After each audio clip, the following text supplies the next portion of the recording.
Okay, good afternoon. We will call to order our December 12th special planning commission meeting, December 12th, 2022. Can we get a roll call, please? Commissioner Fajardo? Present. Commissioner Lopez? Present. Commissioner Franz? Present. Vice Chairperson Rodriguez Ceja? Present. Chairperson Isiano? Present. Okay, let's go ahead and do our Pledge of Allegiance. Christian, will you please lead us in our pledge? Absolutely. I pledge allegiance To the flag of the United States of America and to the republic for which it stands, one nation, under God, indivisible, with liberty and justice for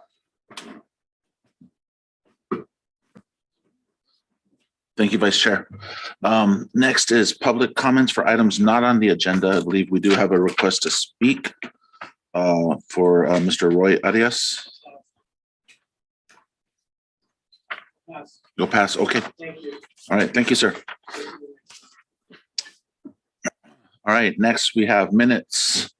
Do we have a motion to approve minutes for Planning Commission of meeting of November 21st, 2022? I'll make a motion to approve the minutes. I'll go ahead and second. Okay. Can we please take a roll call vote?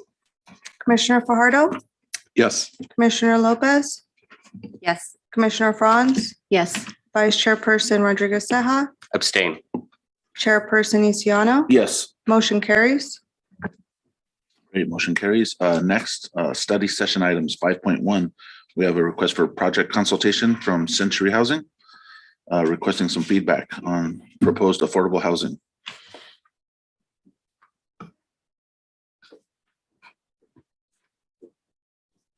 I'm going to do my staff presentation. Yeah, thank you. Good afternoon, commissioners. Kendra Reef, principal planner. The applicant, Century Housing, is proposing to develop a 2- and 3-story affordable apartment complex off of Dr. Carrion Boulevard and Fur Avenue on approximately 9.23 acres of land. They're proposing to construct 250 units with a density of 27 dwelling units per acre.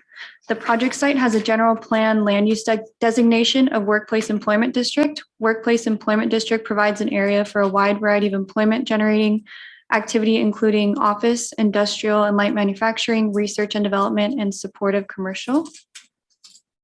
So this is the location, just for your reference. The project site and surrounding areas are zoned as light industrial. Light industrial is intended to accommodate a wide variety of employment generating uses and protect these areas from incompatible uses.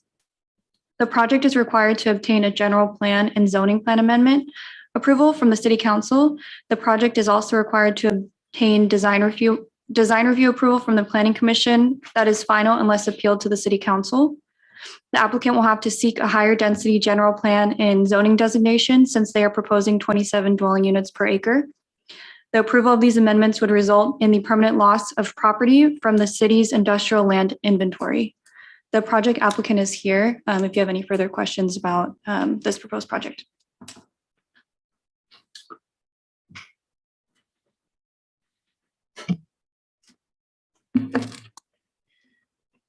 Good afternoon. My name is Chris Larkin. I'm with Century Housing Corporation. How are you guys doing this evening? Welcome. Thank you. All right. Well, thank you guys for having us. So I know you've got an agenda here, so we will try to move through this quickly and give you guys as much detail as we can, and we will be here for questions afterwards. So just a little bit about us. First of all, let me make sure I can use this clicker correctly. All right, there we go. So just a little bit about us. Century Housing Corporation, we're proposing to develop, as Kendra said, 9 acres of land along Dr. Carrion Boulevard for supportive and affordable workforce housing. Century Housing Corporation, we're an LA-based, Culver City-based nonprofit that's been developing affordable housing since 1995. I know that we're new to Indio, so maybe just a little bit more about Century. We're essentially a suite of 3 affiliated companies. There's Century Housing Corporation, which is a CDFI and lender, which has helped finance over 48,000 units of affordable housing throughout the state of California. Our second company is Century Villages at Cabrillo.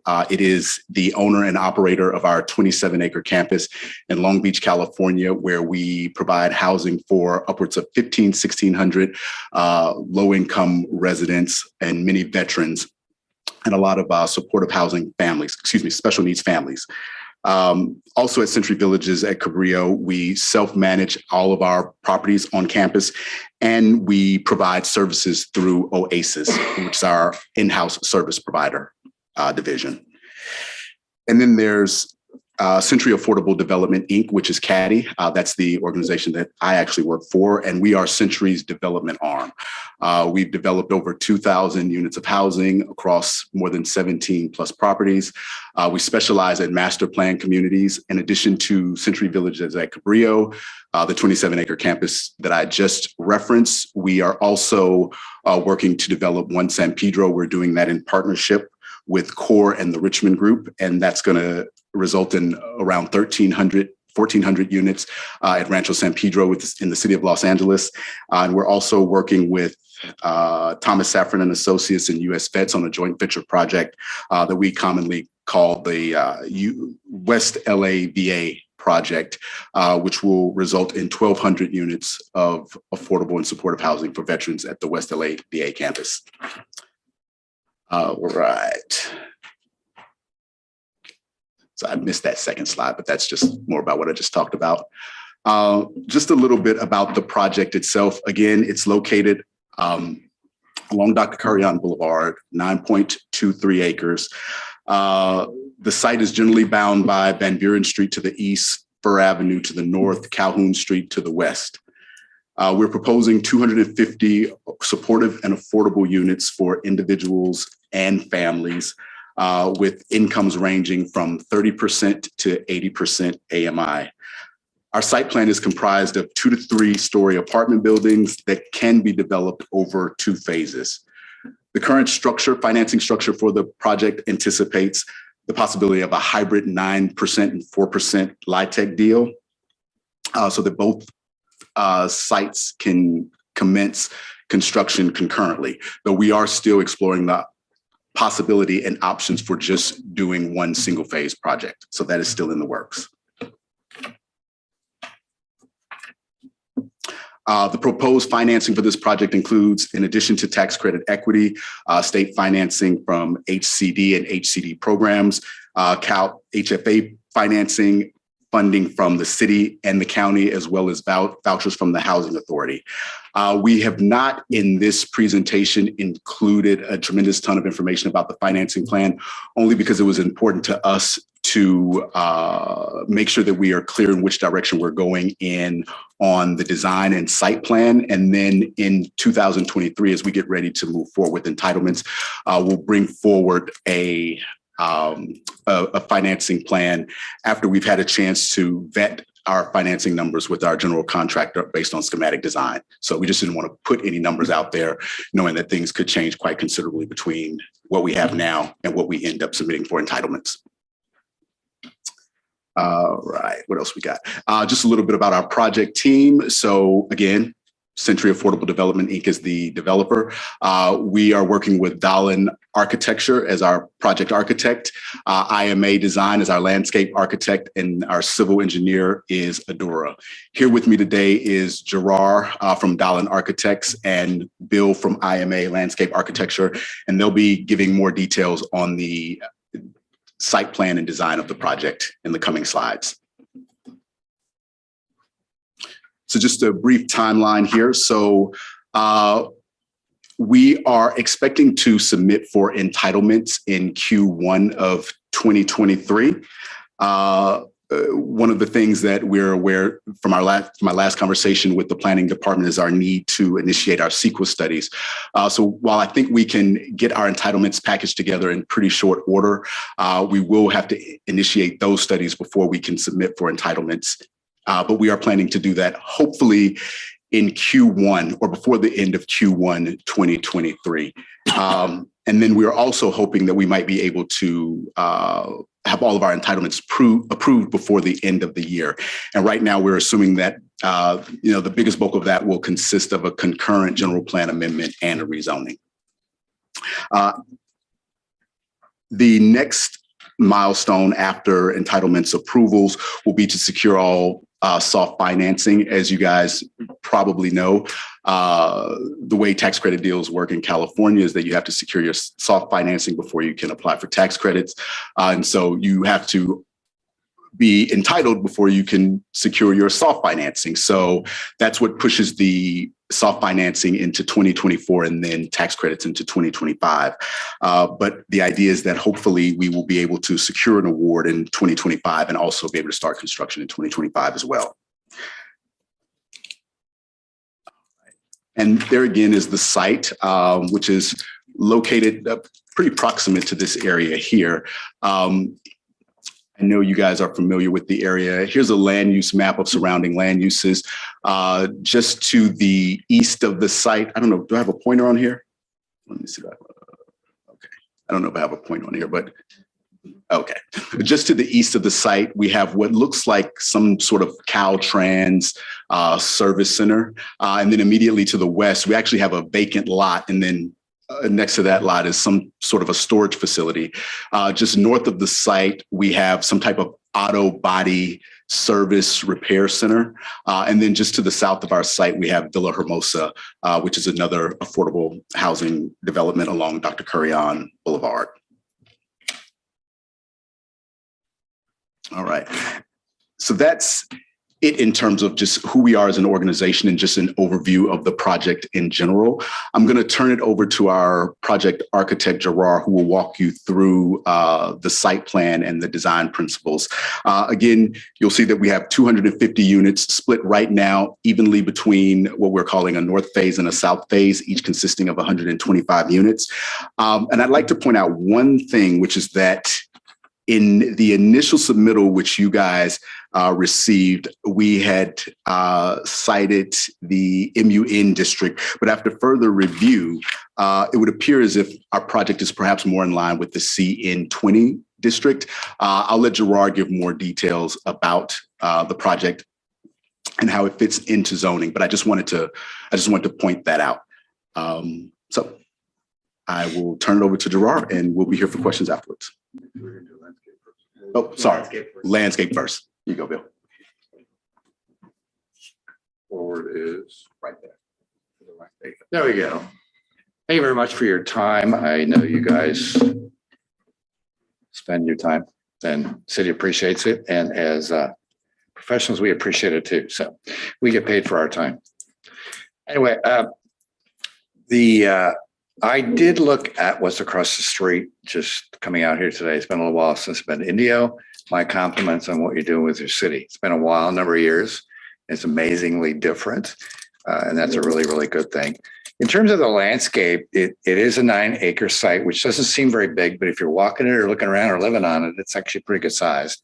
So we have broken it up. You can see by the site plan, which Gerard will talk about the building layout. You can see those kind of beige colored buildings. That's our building footprints. You guys are smart. You can figure that out. And then you can see 3 major courtyards, which the buildings create, and compliments to Dahlin Group that they created these internal spaces, which is really, really handsome for livability, if you will. And then we decided to put a personality to each of those spaces. It may or may not go that way, but that's kind of where we're at right now. On the lower, I don't know how this pointer works, but on the lower, you can see where Dr. There we go. That's how that pointer works. This, of course, is Dr. Currion Drive. This is our main entry. And we'll look at this in a little bit, a minute in an elevation. This is the arrival place. It's the leasing and management, what have you. So you're greeted with a very handsome building as you come in with some landscape in front of it. And then behind that is a substantial green space. And by green, I say there's some level of landscape to it. We're not talking about necessarily turf. And that has a cadence to it with palm trees and what have you. So it's nicely done.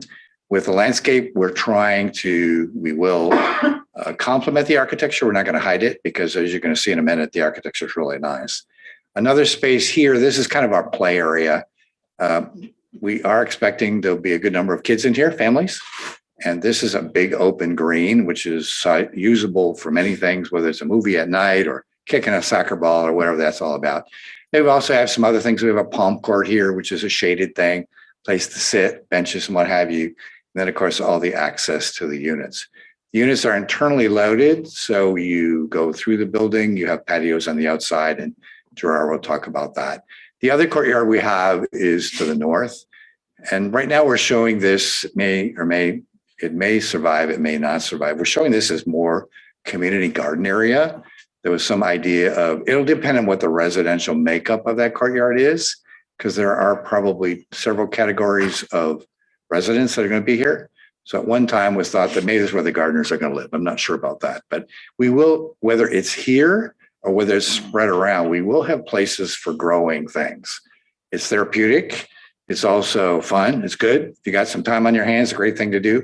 We also have a dog park in the back, which again is a support thing to say the very least. And then you can see parking all around the outside. What Gerard has done is create these internal spaces so it's safe. The project will be enclosed with some level of fencing, walling, or whatever is appropriate. Right now, we're thinking more fencing because it's a little bit more friendly. And then we use hedges and vines to kind of enclose that. And then if I can advance, there we go. This is an elevation of Dr. Carrion Drive. Again, looking at what's out there, if you drive that boulevard, sometimes a meandering walk, sometimes there's landscape. It's never a curbside walk. It's always pulled away from the curb, which is nice, keeps you away from traffic and what have you. We're going to do the same thing. So we will have a fairly substantial walkway all on the full extent of the property. It will be inboard, so there'll be a bit of a parkway, if you will. Right now, we're showing it as a straight walk, but it might meander. Once I saw that today, so we might change that around, but that's kind of the way it is. What also, in respect to what's across the street, sometimes the buildings are pulled towards the street. We're pretty much not doing that because of what you saw in the earlier slide. If we do that, we don't get these interior spaces. So the architecture is pulled back. However, it's still going to feel close to the street because the buildings are not very far away. So we like the idea. Here's an image of that Arrival building, which is very nice. You can also see the architecture of the other buildings just behind it. And we're going to pick up the vocabulary in the wall. In other words, it won't be a one thing, either a chain link fence or a wrought iron fence or a wall. Now, we're borrowing from the architecture so that the wall feels better. A couple other things, and that really shows up on the previous slide. If I can go back. There we go. Oops, too far back. Sorry about that. There is a bus stop apparently down the street. At least that's what the data shows. We'd like to see a bus stop in this area. A lot of residents in here with 250 units. So it'd be a great place to have the bus stop. And then we'll put in a really good looking bus stop, and that helps animate that street. We're calling it an articulated frontage road. So there's benches to sit out there. We don't want it to look abandoned or neglected or away from. We'd like it to be part of the new city fabric that you will be extended out that way. To the west, it's really quite handsome, quite pretty. A lot of green, what have you. As you get this way, less of that. So we're going to bring a lot of that back, and it's going to feel really good. Also, in talking with staff earlier on, there was questions about what is the landscape material we will use. You have a fairly extensive code, and my compliments, well done. You require a certain amount of green landscape, and we will achieve that, maybe a little bit more. We are being very careful about following state standards, MAWA, on water use, so we will not tax it beyond or draw beyond what is needed. And then the other thing is that I'm a tree guy. So we've been talking a lot with Chris and the rest of Century about making sure we have lots of trees. Again, looking at the project across the street, not a lot of trees. Trees, I think, are really good. They're 3D, and the shade and what have you, and that's really what we want to do. So all those beautiful green dots on here probably represent a tree. And that probably does it. We have an architect. All right, we do. Thanks. Good evening. I'm Gerard Garabedian, members of the commission and staff. I'm with Dahlin Group. I'm excited to be here to walk you through the concepts and hear your comments and questions. Bill is very complimentary of me and Dahlin. I really appreciate that. I do own lunch, so you are witness to that. I'm going to go further. So his site plan is beautiful and colored. My site plan is black and white, but it does come down to a little bit of the process that we went through, and this is the result of the initial concept for the plan. And as Bill noted, when we looked at the opportunities and constraints for this 9.23 acre site, it's a pretty good site. It's actually a big site. It allowed us to create a buffer. It allowed us to create a pedestrian core and allowed us to respond positively to Dr. Carrion Boulevard, but at the same time, take care of things like arrival, vehicular, pedestrian, and so on. So if we look at the south along Dr. Carrion Boulevard, as you have the vehicular driveway come in, there is immediate parking to the right and left, but the focal point is the community clubhouse and community room. And it's a stark, modern building that can, that's right there, and it is positively engaging Dr. Carrion and the buildings around it, the U-shaped building here and this U-shape or the two L-shaped buildings on this side are also positively fronting Dr. Carrion. They're not necessarily turning their backs on it, but we're pulling away from it in addition, in order to create the gateway and the appropriate buffers. But I'm going to step back and talk a little bit about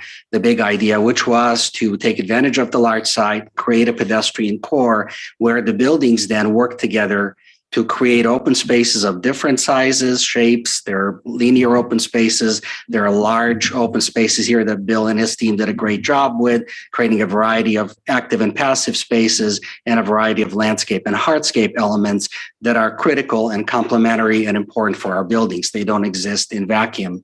The big idea was to provide a balance of outdoor living, covered outdoor living spaces, open outdoor living spaces, different transitional spaces, so you're not just living in air-conditioned units. You do also have private balconies. You can see these little square rectangular shapes that are sort of halfway in and out of the units.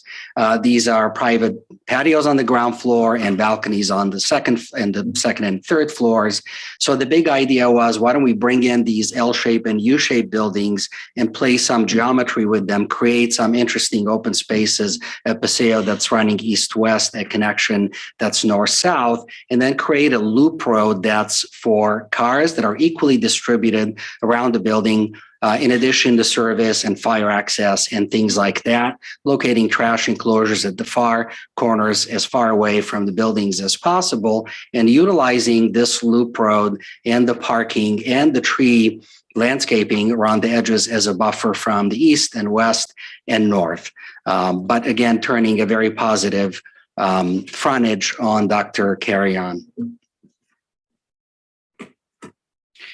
I'll walk through these very quickly. These are the buildings. We're isolating them to look at the 2-story and the 3-story buildings. And you can see they're L-shaped, double loaded with enough openings into the corridor to bring in natural light and connect to the outside. So connectivity to the exterior, to the outdoor is very important at any point in the building, not only when you're in your balcony or patio, but also when you're walking through the building. The buildings themselves are, again, 2- or 3-story, with a couple of stairs on each end, in addition to elevators and common areas for laundry and other amenities. The main amenities are the central clubhouses that you can see that are in the north and south halves of the building, of the site. You can see them again here. This one is one clubhouse. This is the other. And this was sort of based on a phasing plan that is north and south.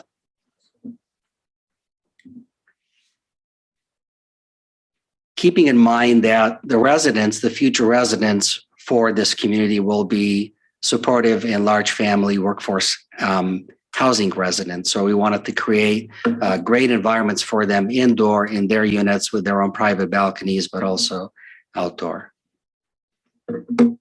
I'll move on to architecture, and the vernacular here that we selected is clearly modern, and I like to call it New Century Modern. But it's evocative of mid-century modern, and there's a clear influence architecturally in this region, and great examples of mid-century architecture. We're trying not to recreate mid-century modern, but be inspired by it and be challenged by it to create a modern set of buildings or group of buildings that take a lot of cues, but not necessarily try to copy them. The top vignette or elevation is the clubhouse and community room and fitness center and offices. And you can see there's a breezeway, a through breezeway in the middle of the building, acknowledging the fact that buildings are both indoor and outdoor. And we want to create these transitional spaces that are maybe outdoors but covered. And then there are screen elements right here that kind of create a prosody and levels of transparency as well. So playing a lot with, solid walls and glass that's shaded, understanding obviously sustainable challenges here as well. But we want to be playful with this center for the community of 250 units. The elevation below is a prototype or a vignette or sort of a character elevation of the two-story buildings. And you can see here again that our entry points, this is one of them. This is a stair that drops you down from the second floor. This is a breezeway that you enter through into the L shape, sort of the elbow of the L-shaped building. And you can see again elements of horizontal and vertical shading elements and organizing elements that start to break down the building, massing of the building. The building reads in more smaller human scale elements and obviously create shade and shadow elements, patio walls that are some sort of concrete masonry block, either split face or burnished.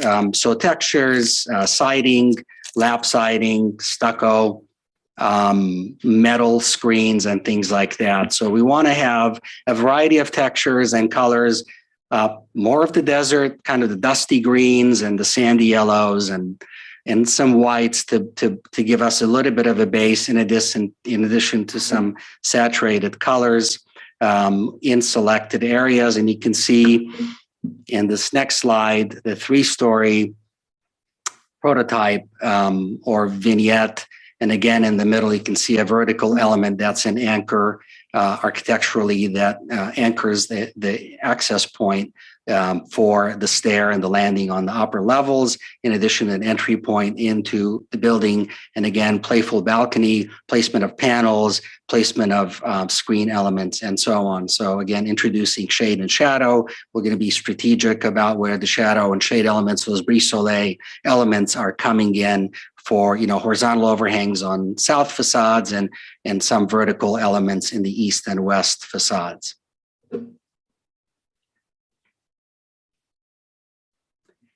These sections are hard for me to see here, but these kind of show you, maybe you have a closer look at these. The relationship, they're sort of narrative sections. This one, for example, is a section cut in the north-south direction, looking east through the right-of-way on Dr. Carrion, with the carports and the promenade right along Dr. Carrion and the right-of-way here, and a 3-story building with its patios, fronting another pedestrian walkway and landscape buffering there. And then the rest are, again, this is a section through the east-west paseo between what would be or could be the two phases, phase 1 and phase 2. In addition, another cut here where you have a 2-story and a 3-story building. So how the buildings relate with each other, what spaces they create between themselves, in addition to an edge condition. This is a section on the west side where you can see the carports along the western landscape setback on the western boundary.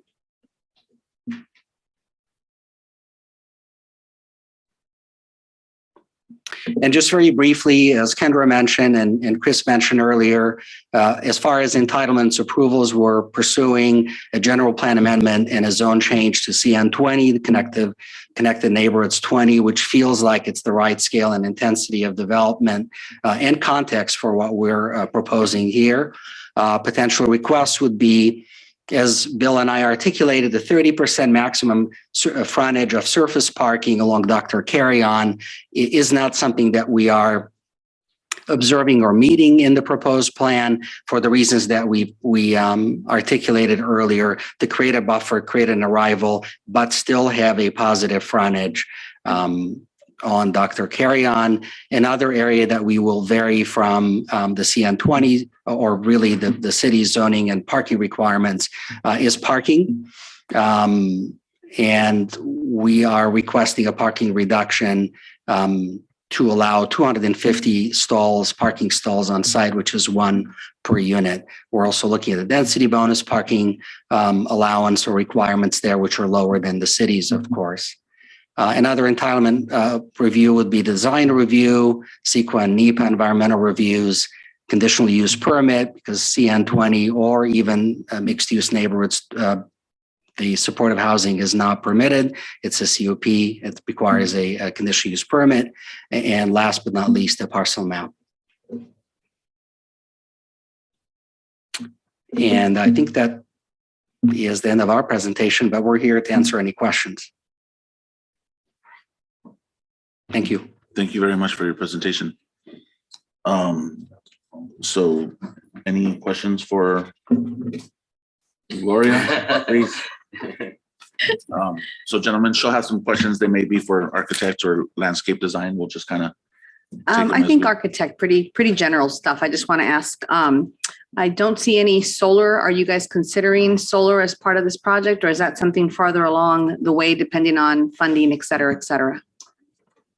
Yeah, I'll step in on that. So yeah, that is not included on the plans, but that is something that we would anticipate being a part of this project, obviously subject to funding availability. But yes, that is certainly something that we will want to consider, Okay, especially in the desert. great. So that was the easy one. You guys mentioned that there would be services provided on site. Can you elaborate on what kind of services, assuming because you've done other projects like this, that you would know what kind of services would be available? That is correct. So as I stated earlier, we have our internal service group, Oasis Services, who provides services at our 27-acre campus at CVC and a couple of our other properties outside of CVC. And so the supportive component of this project would primarily, we're looking at a homeless population. And so we have the staff and we have the resources available in-house to service this type of population. However, it's not yet decided whether or not we would do services internally or whether or not we would contract with the third party. I think we're a little too far ahead of making that determination, and also the difference between our services being domiciled in Long Beach and out in Indio. So I think those things will play a role in whether or not we do services internally or externally. Okay. Do services ever include childcare? Yes, services. Yes. So services, there's a range of services. Usually there's case management, there's services coordination. Childcare can certainly be one of the services that can be offered. However, we've not yet drilled down on the specifics of whether or not childcare would be involved here. Okay. Can I ask a question? Mhm. Do you ask about childcare? Is that something that is of particular importance? Well, when you look at the demographics of our community, we do have a lot of younger families. Okay. And childcare is always in need. There never seems to be enough. So with a project like this, I think that would definitely be something that should be considered and discussed and hopefully made available if it makes sense, for everyone. So it's definitely something that would be important for this community. Absolutely. And if I may add to that, Chairwoman, the additional request would be also to look at services for folks while the children come back after school, latchkey program opportunities above and beyond simply childcare during the day, which is a huge ask and need in that vicinity, particularly in that community. Yep. I will add, so we've got childcare and after school care. I will add that with, a large component of this project, in addition to the special needs, is obviously the large family. So it's very typical and very common that with large family projects, there is certainly an after school care component to it.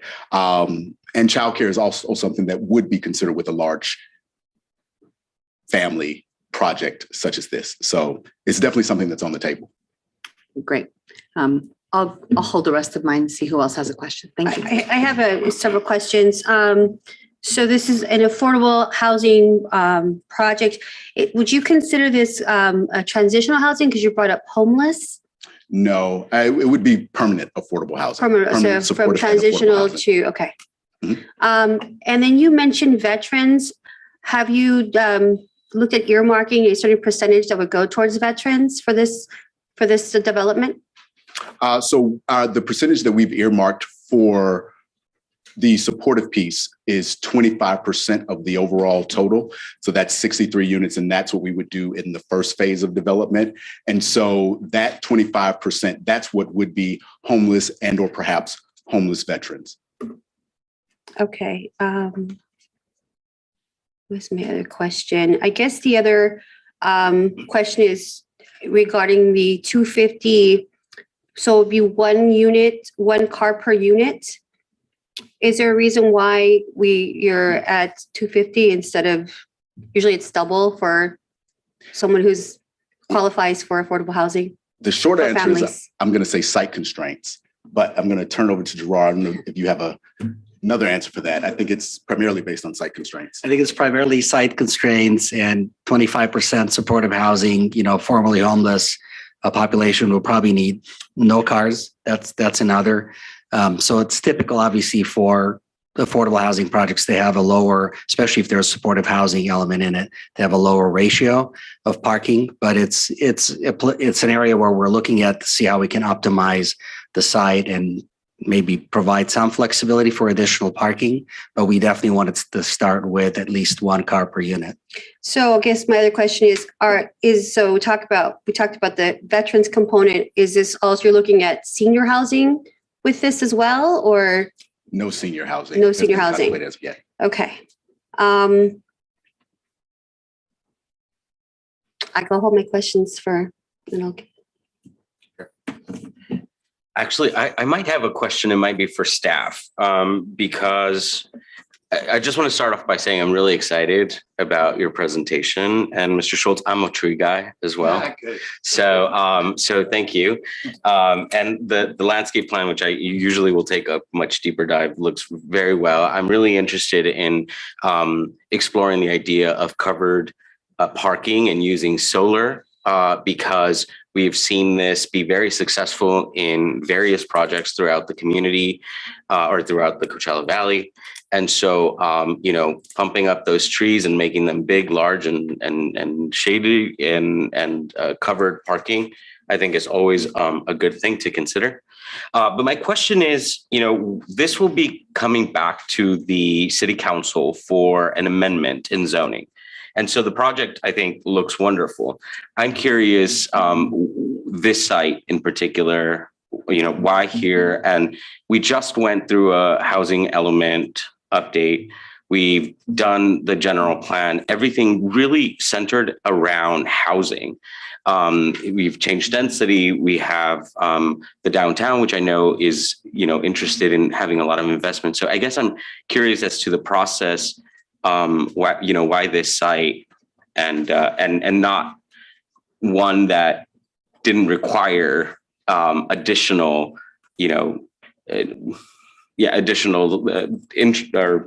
attention from city council later.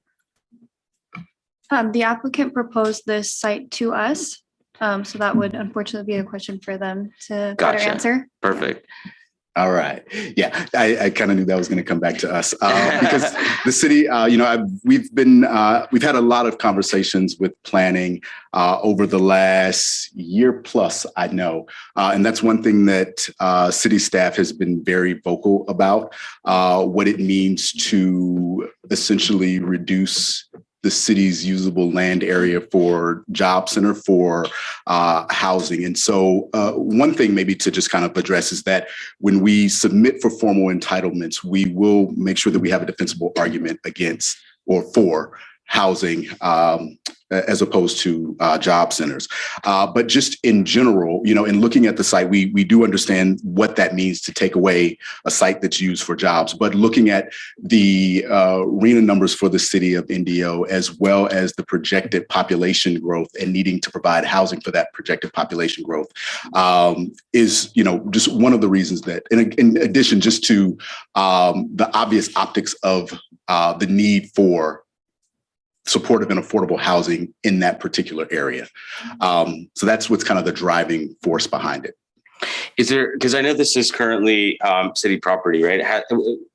This is private property. Private. Okay, gotcha. This is private property. Okay, so that's my sort of my concern really, and this is why I'm bringing this back to staff, because I know that this has been a constant need within our community, and the service that you all are providing is I think right, and we need it. And this project is really close to my heart. It's something that I've been, really interested in seeing move through. I think my only concern is this, and I'll just put it, right, and be transparent. There seems to be a sort of segregation of these types of projects in our city, and we have been very intentional in making sure that we're building communities so that there aren't these sort of, that's where all the low income housing is at. And then here is where all of our projects are at, or all of the, high end.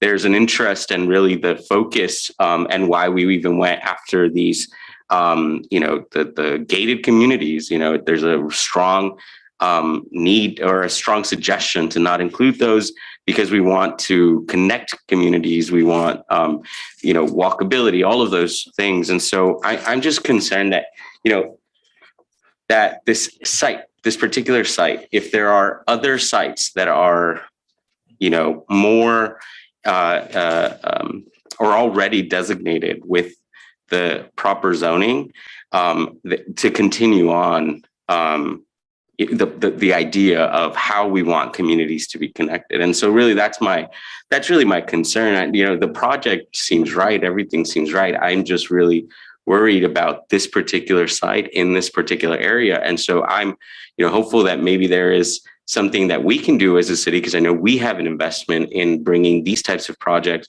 There might be some other land that we might have or that we know of that could facilitate these types of projects. And so for me, this idea of the optics of where this population is, I think part of what we would need to do is get them invested into an area that has housing that will be more community driven, that connects to other families, right? This is part of that transition that we want to see, is these folks integrated into the community. And so that's really just, I do have serious questions. That was a big comment, maybe left for later, but can you remind me what the square footage and are there different types of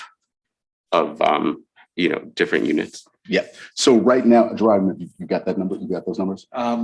Gentlemen, can I make a comment on your comment? Yes, please. Okay. Oh, actually, Chair. Today, I first saw the site. There is an elementary school a very short walk away. Oh, I'm sorry. There is an elementary school very short walk away on Dr. Carrion Boulevard. So that's one plus, I think. The kids are in the neighborhood already. I don't know where they're coming from. There is some single family around there. When I looked at it, it's kind of like the industrial is like an oasis. It's in itself.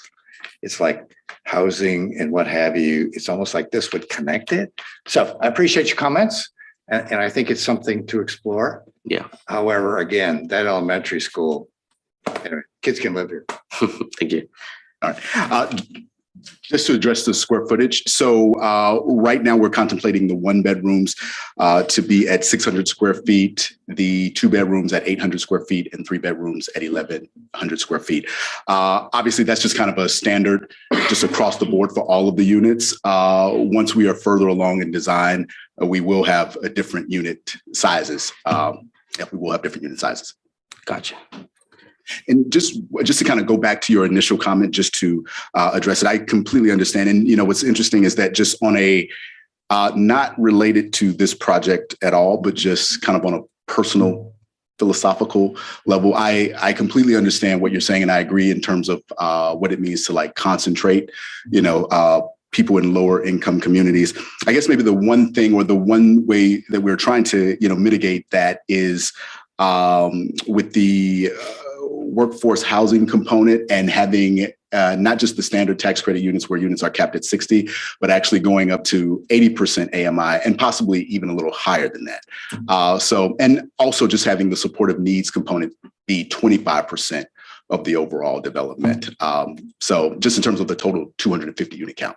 So not sure if that offers much relief, but I just want to kind of point that out. I'm going to throw in one more. Sure, go for it. So I have, Bill, you got me thinking. So one more thing is, and Dallin does a lot of works a lot on a lot of affordable housing projects in different areas, suburban and urban. Very seldom do we find a site that's 9 acres plus in size. Mostly they're 0.4, 0.3, half an acre site. We try to cram everyone, especially if it's family housing and you're trying to get all these outdoor amenities. To me, that's one huge plus. In addition to proximity to school and open spaces and other residential, is the size of the site and the ability to have on-site outdoor open spaces that are just impossible to do in a less than an acre site in more urban, more mixed communities, I guess, or contexts. But was there an exploration of those sites? Or were there other sites considered, or? As it relates to this project, no. So we are under purchase and sale agreement for this site. So we were presented with the site and we've just stuck specifically to the design specific to this site. So. And who did that presentation? Excuse me? And you said you were presented with the site? Let me rephrase. We are under contract with a private seller for the site. I see. Just meaning that we did not explore different sites within the city of Indio. We were exploring the site that we are under contract for. So, gotcha. If that makes sense. Sure. You feel free to tell me if it doesn't. Yes. Oh, it's Sorry to interrupt. If I could just add a couple of thoughts into the record just during this conversation. Thank you. For the record, Kevin Snyder, Director of Community Development. I just wanted to make sure there's a couple of things that are factually on the record. One is that, the housing element was completed and does have a sites inventory for affordable housing sites. It does not mandate that only those sites be used. So I just want to make sure it's clear for the record, not necessarily, I'm sure the commission understands that, but so other sites can be explored and looked at. The other clarification I just want to make for the record is that ultimately there is going to be a fundamental land use question put in front of the commission in your advisory capacity to the city council. And that question will be, is that this property has been designated for non-residential use. It is designated with a workplace employment district designation and the resulting zoning designation of that based on the zoning regulations that you helped adopt and that went into effect recently. So the question in front of you as the advisory body to the city council will ultimately be, do you support the change in land use designation that would orient this property away from industrial land use to residential land use? And that does come with it the potential loss of job producing capacity in the city. And please remember, we have a very small inventory of job producing land, about 519 acres total, of which a significant amount is already being utilized. So that is the land use question that should the applicant proceed forward and ultimately go through the process and seek your recommendation to council, at least on that part of it. That is what the commission will be asked to look at. The housing situation, unfortunately, it sometimes also veers into the philosophical area because unfortunately in the state of California, it's housing versus something else now. And it's not a great outcome, but it's reality. So in any regard,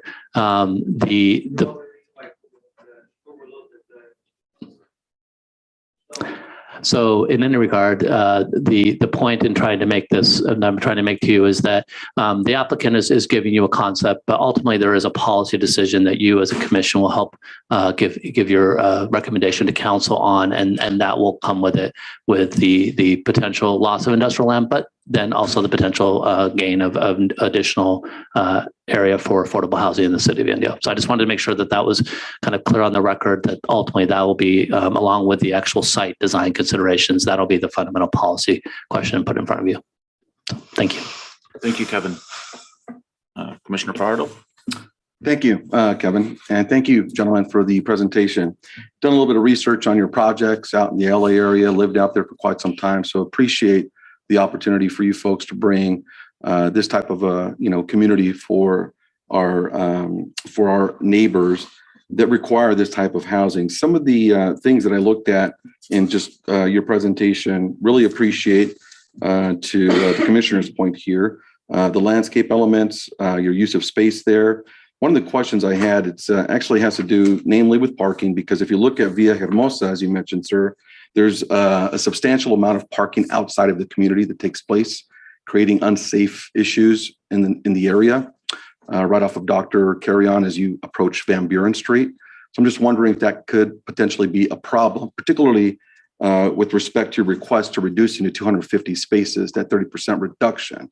So just kind of keep that in mind as you continue further studies and working with the planning department, namely. Secondly, I did notice also that you do butt up against some industrial areas.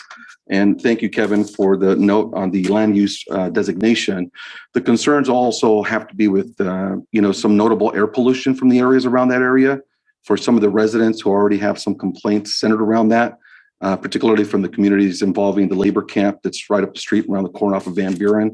We also have the rescue mission in that area, as you may know, in addition to some other housing that's part of the county program there in Carver Track. There have been some historical concerns there. So just keep that in mind when you're sort of going through and working the plans that you might bring to the community when it comes to affordable housing, particularly for our homeless population. And as you know, Martha's Village is right around the corner. It also provides services, transitional services to our homeless population. And so some of the questions there have to do with the company. What are the terms for residents that reside in your communities? And of the level of support, what's the recidivism rate of those homeless people coming back to live there? Because the idea is to get them into their own single family home. That's the end goal. It's not a long-term solution. So what is your track record in providing those services to the residents to ensure that there's an opportunity to transition to the next level up, if you will, moving on up, so to speak, in terms of housing? That is an excellent question. I do not have those stats on me in terms of resident retention and even service provision, but I can pull those and we can get those back to you. I don't have those offhand. That's all my questions. Thank you, gentlemen. Thank you. Excellent question. I also have some concerns, share some concerns with some of my fellow commissioners in regards to the parking aspect. I too have seen a lot of parking on the other side of Dr. Carrion. I forget the name of the community you mentioned, the Villa Hermosa. That being said, what is the concession that you're requesting? The reduction in parking spaces, what would be typically required of a 250 unit? Well, the concession would be from what the density bonus allows, because with the density bonus, it allows us 1.5, and 2 spaces, and even 0.3 for supportive housing. So I believe that with the current mix of units, it comes up to about 266 stalls, and we're providing 250. Okay. So it'll be about 7% the reduction for 16 cars under. Okay. So we're not going to be seeking a reduction from the city's parking. It's going to be from the density bonus. Okay. The density bonus will come in with 266 to begin with. Okay, I understand. I do think that there is a lot of open space and you're making great use of that, with different things that, gardening centers and such, perhaps if need be, maybe I'd hate to sacrifice some of that, but maybe a little bit more parking just for the safety concern as well. I do like the fact that it looks like the majority of the parking is covered parking, which is great. And I'd love to see solar utilized in that as well. So I just kind of shared that concern with some of my commissioners in regards to the single parking space per unit. And does that also include like guest parking? Is there any guest parking? That's total parking on site. It's 250 per unit, including guests, including staff. Mm-hmm. So would there be certain units that do not have a space? Are they reserved spaces, or would they just be first come, first serve? I would say still to be determined. But again, as Gerard said, 250 is the total number. Okay. So. Okay. Well, I mean, we're excited to see any housing come to our city, especially affordable housing. So it seems like a great project. I'm sure, there are some things that will work out, going down the line, but we appreciate you bringing this to NDO. No, Chairperson, I had one question. Oh, I'm sorry. Chairwoman, go ahead. Real quick. Actually, this is for staff. I know that we have the number of housing that we're required by the state to have by the deadline. This is, I think the affordable housing number is something that we are probably still short on and still need to reach to meet those numbers. Is that not correct? So Commissioner, so the city's housing element identifies 7,812 housing units total that the city had to plan for, which we did for the period of October 2021 to October 2029, of which that 2,963 of those units are to be affordable. So certainly those are large numbers, requires a lot of housing, and particularly in the affordable housing arena. There is the need, obviously, to create that volume. Now, the city does not have to create the housing. The city had to plan for and make sure it had adequate land inventory to accommodate that housing, both the total number as well as the affordable housing component. Okay, and based on the new rules from the state, we as a city do not have a lot of leeway when it comes to saying we don't want housing built in certain parts of our city, correct? That's not entirely correct. If the land is properly zoned and is already a identified receiving site for housing, the state has instituted objective design standards, which the commission worked on as part of the zoning code update. And it really does limit the discretionary authority of the planning commission as it relates to the design. The question in front of you here is a little bit different because you have non-designated residential land. This property is currently designated for more industrial-oriented land uses. And you're being asked as a commission, ultimately, should the applicant go forward, to make an advisory recommendation of the city council on whether you believe that land should be both have a general plan amendment and a zoning change to accommodate the housing, because we do not, under our current zoning, allow housing on industrial-oriented lands. Okay, so when you think of the amount of land that we do have available and designated for housing, I know you don't know every single parcel, but is there any parcels that are of about this size, which I think is 9 acres? Is that correct? 9.2. Do we have anything else in the city that would accommodate something like this? You're right. I don't know every parcel. But in our housing element, we do have our sites inventory that does identify available receiving parcels. And I'm fairly confident that there are parcels that of comparable size throughout the city. I can't give you a specific example, but I do remember going through that process, that there are sites of various size ranging from, say, 1 to 2 acres up to larger parcels of land that were deemed potential receiving sites based on their availability, their proximity to services, and other factors. So the short answer is it is likely without specific reference. You know, I'm really thankful that, you brought this up as loudly as you did. It is something we have discussed quite a bit in our housing element. And I would like, as much as I like the project and I really love what you're trying to do here, I would encourage you to sit with staff and consider possibly what other areas there might be that this would work at, and at least have that conversation, maybe, if that's possible, before we bring this back and do the zoning change and all the things that change all the plans that we've worked so hard on for the last few years. But overall, this is definitely needed. I like the fact that it's got up to that 80% and 20% will be this. So it's going to be a variety of folks living in those neighborhoods. And I do think it is needed. And I do love the fact that the school is right down the street. So I'm not saying this is completely a bad idea. I think it's a good idea. I'd just like to make sure that we've looked at as many options as possible to better serve our community as a whole. Okay. Absolutely. And thank you for that. And that is, in fact, the reason why we are here. Again, we're new to the city of Indio. And so we, again, even in the conversations that we've had with the city, they've been very clear about what it means to take this site offline for industrial and job centers. So again, before moving forward and spending the time, energy, and resources on a formal entitlement submittal, we wanted to just meet with you guys and just get the temperature of what it is that we are proposing to do. So, that's something that we can certainly converse with city staff further about. Thank you.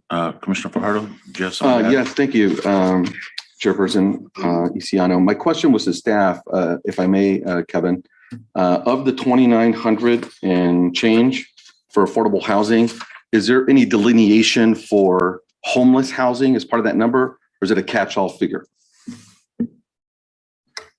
So the 2,963 units that have been identified for affordable housing are actually broken down, and they're based on levels of income. And this goes back to kind of a formulaic approach that's based on the federal government's approach. And so you have a variation, different categories: extremely low income, very low income, moderate income, and above average income. And so and that's a percentage of the average median income of a local community. So for example, Indio's current average median income is $53,000 approximately. So less than 30% of that means that you have a portion of the population that has a significant limitation on their ability to afford housing. And so you look at it in this context. So in our housing element, you will see that that 2,963 units is actually broken further down by these various levels of income. And so we have targets around producing units based on the levels of income that you would see in the housing element. I can't off the top of my head tell you what those breakdowns are, but there are a certain number of units tied to each income category. Copy that. So maybe for staff purposes, I'd like to see those numbers broken down to see what the thresholds are and what our fulfillment has been respective to those broken down, or if it's more of a sort of generalized approach, to these housing, in this case, this particular property, does that fulfill all of those different elements? It's actually a great question, Commissioner. So staff can send a link to you and the rest of the commission to the housing element that is available online. We'll cite the pages where that breakdown is provided. This housing element was actually adopted within this calendar year, which means that we're in essence starting over. We had a previous housing element, but now we have new housing goals for the city. So the numbers, the number counts for anything in the past don't apply forward. So sitting here today, if Century's project goes forward, based on the income levels that they choose to serve. And that's going to tie back, and Christopher and the team can get much more, that'll tie back to the type of financing that they receive. But then we would get credit by the state of California for the various levels of income and the associated units that are produced by the applicant. So it's a little bit of a chicken versus egg situation, but it really does come down to how ultimately an applicant categorizes their projects. And sometimes that is tied back to the type of financing they're seeking to obtain. And then in turn, we get the credit for the units that they ultimately are successful in getting the financing for and ultimately built. Thank you, sir. Yeah. Thank you, gentlemen. Question is for Director Snyder. Perhaps you can answer this question. Do we keep tally or keep track of how many, does our Department of Housing, do we keep track of the need, or do we keep track of like how many calls we get in regards to the need of affordable housing, or do we accept? I know as an agency, we probably don't do that, but do we have an idea, or kind of off the top from CVAG or the county, what is the current list for families that are currently waiting for affordable housing? So there are several questions there, so I'm going to break them down. The first is that we do get frequent inquiries regarding housing and the provision of affordable housing in our community. And we do have a housing and neighborhood services division of community development that's managed by Jesus Gomez. And he and his staff do respond to them. Sometimes it's connecting them to private parties, depending on what they're asking for. Sometimes it's connecting them to the Riverside County Housing Authority, because the Riverside County Housing Authority does own and runs housing voucher programs, not only in Indio, but throughout the Coachella Valley and also through Riverside County. We often are responding to folks that are looking for housing. And it is, I think, fair to say that in the entire Coachella Valley, not just Indio, there is a shortage of affordable housing and there is a wait list. I can't tell you the exact numbers. You hear about them in different forums, but I have heard upwards of several thousand folks are looking for affordable housing throughout the Valley. So it is an issue. If you're familiar with the regional efforts, Lift to Rise, Coachella Valley Association of Governments, and all the Valley cities are all working on this issue of having adequate housing, not just affordable, but housing in general. Thank you. I'm just interested to see how many, if we ever taken an assessment as to how many currently we have here in transition, or families seeking affordable housing. I know affordable housing nowadays is not the same as it was maybe 20, 30, 40 years ago. And affordable housing is probably someone that would qualify makes about how much per year? So again, it depends on the income level you're talking about, but it is tied back to average median income for the city of Indio, which is at 53,000. So if you're less than 30%, it's you're not talking about a lot of money as it relates to the cost of housing currently in the Coachella Valley. For example, we know that right now a 1-bedroom unit, market unit, not an affordable unit in the city of Indio is costing, this is roughly a 700 square foot unit, is costing about $2,200 a month to rent. So because we have a shortage of units in our city, that increases the cost of housing. If we have more units, theoretically, if you do the supply and demand analogy, more supply would ultimately hopefully reduce that price structure down.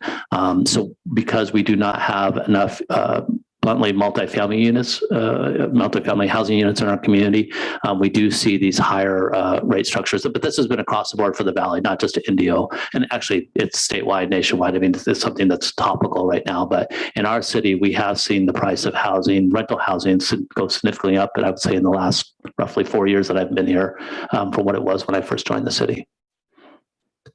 Thank you, Director. Thank you. Any other comments from commission? No? Okay. Thank you very much for it. Did you have anything else to add? I was just going to say thank you guys for taking time to hear us out. And my big takeaway from this is, it sounds like we got a few things to look into, but probably most importantly is rezoning and a general plan amendment. And again, moving from industrial to residential. So I just want to be clear on that. So, okay. Yeah, the project is great, and the site plan, everything. If you would have brought this and said the housing is there and the site, I don't know that there would be any question. Really, this is a wonderful project. Just thinking about the stock, thinking about the process. There was a lot of investment that was put into figuring out where housing should be. And, we're thankful that there is an interest and we want you to continue having that interest. I think, where these communities are going, I think is very important. And, I'm very torn about it. I'll tell you, really, truly, I just want to say I'm really torn about it because, I want to see it, but I also feel we have to do it responsibly and we have to do it correct. And so wanted to add that. Well, can I ask just one follow-up question, just so that I'm clear as a takeaway from this meeting? So we will talk to city staff about, what other sites exist in the city of Indio. But just in terms of support from the Planning Commission with this project and moving this particular project forward, is it a matter of us being able to, again, vis-a-vis a study, being able to clearly and strongly defend the cost benefit of housing versus industrial? I just want to make sure what the deliverable is and what it is that you guys might need or want from us if we're proceeding down this route. Can I add, the questions about parking, for example, to me are very key, right? A lot of people had, so parking, accessibility, walkability, where are people going? Where are the nearest markets? Where are the bus stops, which I think was a great consideration. But I think there is something to look at as to, if we're going to do something about the density and then reduce the parking, we want to make sure that all the amenities are available for people to be able to function without having to buy a car. I'm here for it, right? Like I want us to reduce parking, whatever parking, let's put up shade and let's get rid of, I wish I didn't need a car, truthfully. So if we're going to go after these, and these seem to be very serious concerns, then let's make sure that this project is where people are going to be connected and where there are resources and where there's, access to healthcare, and those are the considerations that we were looking at as things were moving in the housing element and the general plan. Those are the considerations that I think, I would be very interested in seeing a project look at. And from my point, like I said, I really think the project was very well designed. I think it would be a great place for people to be able to live. And I completely understand we have a shortage, and $2,200 a month is heartbreaking. I mean, I don't know how difficult it is for families to make ends meet when that's your rent. Okay, so for 1 bedroom. Okay, so I completely agree. And I'm not saying that this is a no-go 100%. Okay, I think the idea would be, like you said, go back, do a little homework, come back and explain to us why this still works best. And what is it that the residents are going to get a little bit more help on, maybe whether if it's not parking, is there, I don't know, make sure the bus route is good, make sure, there's walkability, all sorts of other things that would make it a little bit extra special, because for us to give up that land is for use for possible jobs is one thing. But I also completely understand that we desperately need housing. So I don't want you to go away thinking that this is 100% a no deal. We just want, I think, a little more work on your side, maybe with staff, and maybe to come back to us again with maybe a little more information as to why exactly this is the best place for this particular project. Absolutely. And thank you for that. That was part of what I wanted to just kind of make sure I was clear with walking away, just kind of what the next step and the next deliverable is. But I think I'm clear now. So we're good. Yeah, please don't be discouraged by any of our questions, because we do love the project and we would love to just see a little bit more consideration put into some of those aspects mentioned. Absolutely. And if I may, Chairman, real Yes. quick, appreciate the opportunity to ask that final question. That's so important. Not many do that, but the cost benefit analysis of some of the, points that we brought up, and they're salient points, because we're sort of like a moral dilemma. Both things are right. There's a need for housing, particularly affordable housing in our community. And there's also a need to look out for the sake and the well-being of existing homeowners and renters in the area, most notably the issues that are centered around that industrial area. I like the fact you brought up the schools, sir. There's a couple of schools that are actually both Roosevelt, elementary school, as well as Van Buren Elementary School, two of which I attended as a kid. And I'm going to tell you, not much has changed in that area.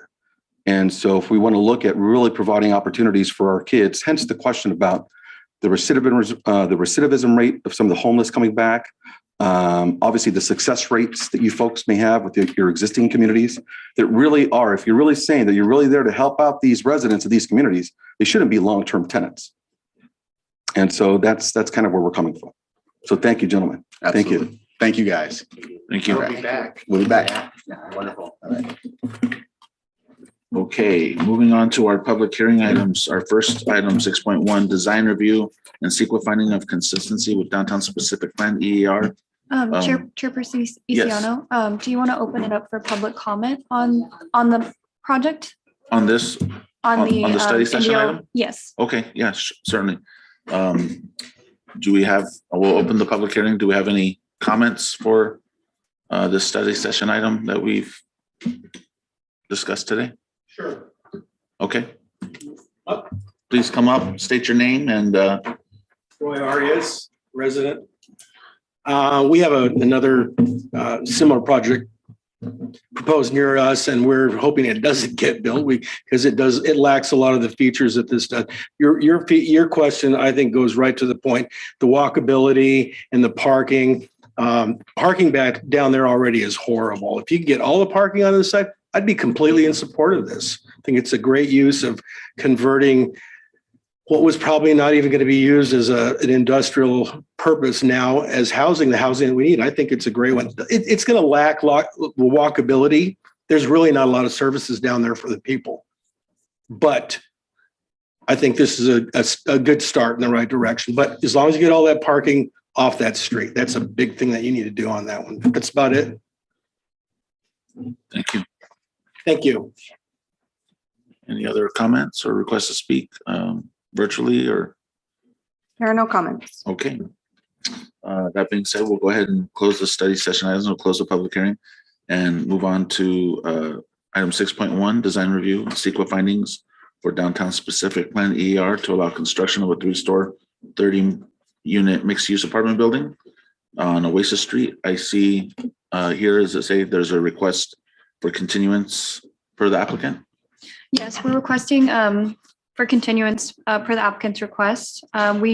We are going to be bringing them to Planning Commission January 11th if continuance is allowed. Okay, that will be a normal scheduled planning commission meeting? Yes, that will be a regular scheduled Planning Commission meeting that will start at 6 p.m. Okay, I noticed here it says 5 p.m. So that's why I asked if it was a special meeting. It'll be 6 p.m. Yes. Okay. Yeah, so we'll go ahead and open public hearing. And at this point, do we need to make a motion to? continue? Are there any comments? There are none. Okay, being that there are none, Okay, so I'll go ahead and make a motion to continue this item to January 11, 2023 at 6 p.m. Here in the City Council chambers. I'll second. roll call vote, please. Commissioner Fajardo, Yes. Commissioner Lopez, Yes. Commissioner Franz, Yes. Vice Chairperson Rodriguez Ceja, Yes. Chairperson Isiano, Yes. motion carries. Okay, thank you. Item 6.2 is also a design review for another mixed-use apartment building that also has a request for continuance per applicant to a date certain of January 11th as well. We'll go ahead and open the public hearing. Are there any requests to speak on this item? There are none. Okay, all right, then we will close the public hearing and I'll entertain a motion. Okay, we make a motion to continue this item to the January 11, 2023 meeting, a general meeting of the Planning Commission at 6 p.m. I'll So second moved. it. I'll second. Okay, roll call vote, please. Commissioner Fajardo, Yes. Commissioner Lopez. Yes. Commissioner Franz, Yes. Vice Chairperson Rodriguez Ceja, Yes. Chairperson Isiano, Yes. motion carries. All right, wonderful. Next item, 6.3, resolution number 2045, recommending city council to the approval of tentative parcel maps 38,493 and 38,494 for Palmera Development Project. We have a staff report. Yes. The applicant, Indio South Business LLC, Indio North Business LLC, is requesting a recommendation for approval to the city council for tentative parcel maps 38493 and 38494 for the Palmera Development Project. The Palmera Development Project was approved on October 26, 2022. The project will be building 346 multifamily residences on Requa and Rubidoux Street. Just for reference, this is the proposed site location.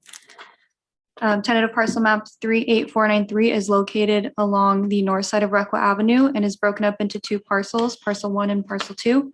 Parcel 1 is located on the eastern side of the map and is comprised of site 1 and is 8.9 acres.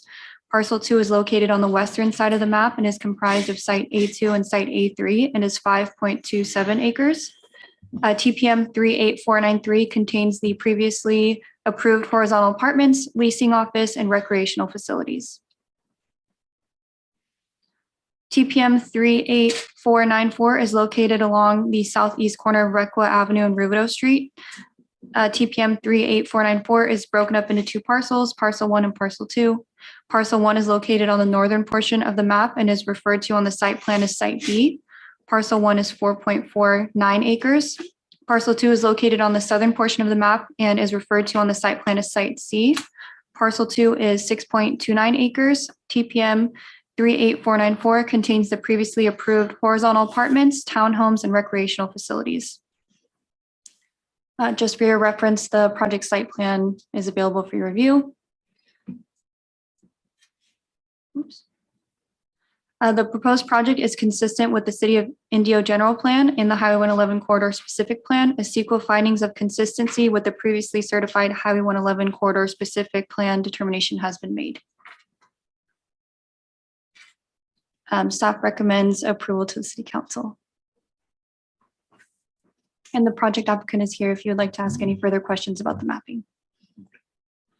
I believe we went over this rather extensively last month. If there's any questions for the applicant or if the applicant has anything else that they'd like to state, they're welcome. You have to. We'll go ahead and open the public hearing first for the applicant to speak.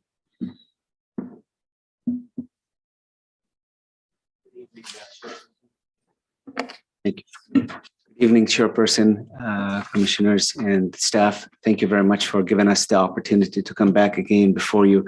My name is Tarek Shire. I'm a land use consultant for the property ownership. And with me is Brent McManigal. He's our land use attorney.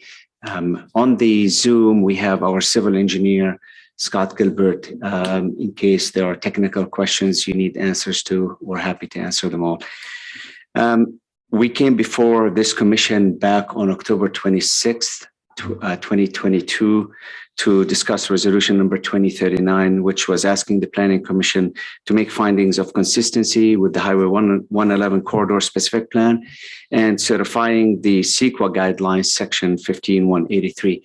Tonight, we're here requesting your recommendation of resolution 2045 to the City Council for the approval of the tentative parcel maps 38493 and 38494 as were described by staff earlier. This would be pursuant to the staff report. Again, we want to thank staff very much for the hard work in getting us on the agenda for tonight. Glad to take your questions. Brent, anything else? So we'll be here to take any questions, but thank you again for the opportunity. Thank you, gentlemen, for coming. Do we have any? I have a quick question. Okay. How would this resolution affect the project build out? The resolution pertains to the maps and the mapping of it, and how the property parcelization will work. It is necessary to make sure that all the existing lot lines and lines on these parcels are combined in a way that would make this project be built into the parcels that were discussed, which is the A1, A2, A3, and the parcel B and parcel C. So that's why this is really needed. Gotcha. But this wouldn't cause the project to be divided into like further phases or something like that? Is that, or I'm guessing what I'm asking is, how would the project be affected, or what are the plans for this project once this goes? Well, just keep in mind, Commissioner, this project consists of 3 different product typologies. We call them the 2 different product typologies, but 3 different parcels: Parcel A and its combination, everything that is north of Requa, Parcel B, south, and Parcel C. Currently, these parcels are quite commingled, and it is difficult to be able to get that parcelization in a way where we can actually build them in the correct phasing and process them in the right manner. So we have to go through this process, which is part of the approval to clean it all up and be able to get these parcels identified the right way. Okay. Any other questions for the applicant? No? Okay. Thank you very much. Do we have any public requests to speak on this item? There are none. However, there were written comments that were distributed to the commissioners and posted on the City of Indio's website. Noted. Thank you. Okay, we'll close the public hearing, and I'd like to motion, if I may, to request the recommendation for approval to the City Council for 2 tentative parcel maps, parcel number 611. Oh, thank you for bringing it up on the screen. To approve resolution number 2045, a resolution of the Planning Commission of the City of Indio, recommending the City Council of Indio the approval of tentative maps 38493 and 38494, TPM 2206-470 for the Palmera Development Project, pursuant to Chapter 156 Subdivision Regulations of the Indio Municipal Code, on certain real properties located north of Requa Avenue and southeast of Requa Avenue and Rubidoux Street, and adopting the CEQA findings of consistency pursuant to CEQA guidelines, section 15168, that no further environmental review is required for the project. I'll second. okay, can we have a roll call vote, please? Commissioner Fajardo, Yes. Commissioner Lopez, Yes. Commissioner Franz, Yes. Vice Chairperson Rodriguez Ceja, Yes. Chairperson Isiano. Yes. Motion carries. Congratulations to the applicant. Thank you.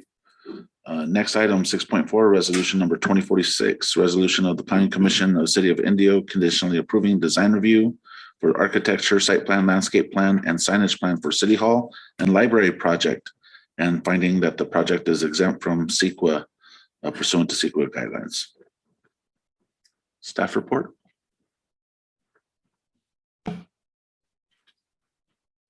The applicant, the City of Indio, is proposing to develop a new City Hall and Library project on the existing Civic Center campus. The proposed project will demolish the existing buildings and replace them with new buildings. The proposed project will also merge 4 city-owned parcels into one parcel. The APNs for these parcels are 611-173-012, 611-173-013, 611-172-020, and 611-212-041. The new City Hall building will be constructed first and will be approximately 3 stories. It will be 3 stories and approximately 36,285 square feet. The new library building will be 1 story and approximately 7,064 square feet, and will be built second. The existing chambers will remain in place. The City Hall building will have an elevation of 56 feet, and the library building will be approximately 25.4 feet. The floor area ratios and the elevations of the buildings are consistent with the general plan and the downtown specific plan. The building will be designed utilizing a mid-century modern color palette. There will be 95 parking spaces on the northern portion of the Civic Center campus and 97 parking spaces located on the eastern portion of the Civic Center campus. There will be green spaces, plazas, bike racks, shaded benches, and a monument sign incorporated throughout the design of the campus.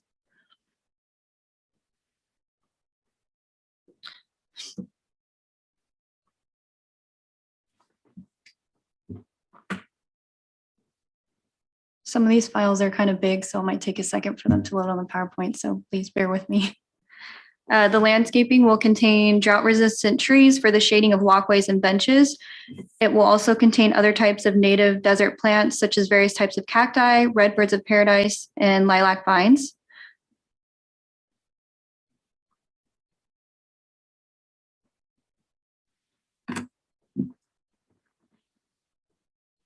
The first floor of the new City Hall building will contain staff offices, staff restrooms, meeting spaces, an exterior patio, a public lobby, public restrooms, the public counter, and various storage closets. The second floor of the new City Hall building will contain staff offices, restrooms, meeting spaces, storage closets, a break room, and 2 balconies.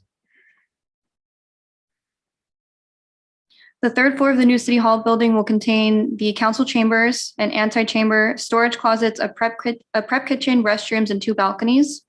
The new City Hall building will also have an elevator, so it'll be ADA compliant. The library will contain staff offices, staff restrooms, public restrooms, Friends bookstore, a large open public space, and study rooms.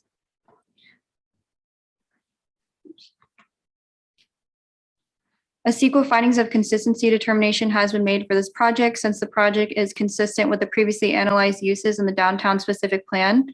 All potentially significant effects have been analyzed adequately in the previously certified finding of consistency for the downtown specific plan pursuant to the applicable standards and have been avoided or mitigated pursuant to the previously certified finding of consistency. The proposed project is compliant with the City of Indio General Plan 2040. It's compliant with the City of Indio Downtown Specific Plan. The proposed project is exempt from CEQA, and with the application of relevant conditions of approval, the project can be improved. Conditions of approval are binding and must be adhered to. Staff recommendation, we approve resolution number 2046, a resolution of Planning Commission of the City of Indio, California, conditionally approving design review 22-11-512 and the CEQA finding of consistency for the new City Hall and Library project. It's all very exciting. Mm-hmm. Do you have any questions for me, or I'm sure we the do have some architect is questions. here as well if you guys are interested in speaking with him? Who'd like to start?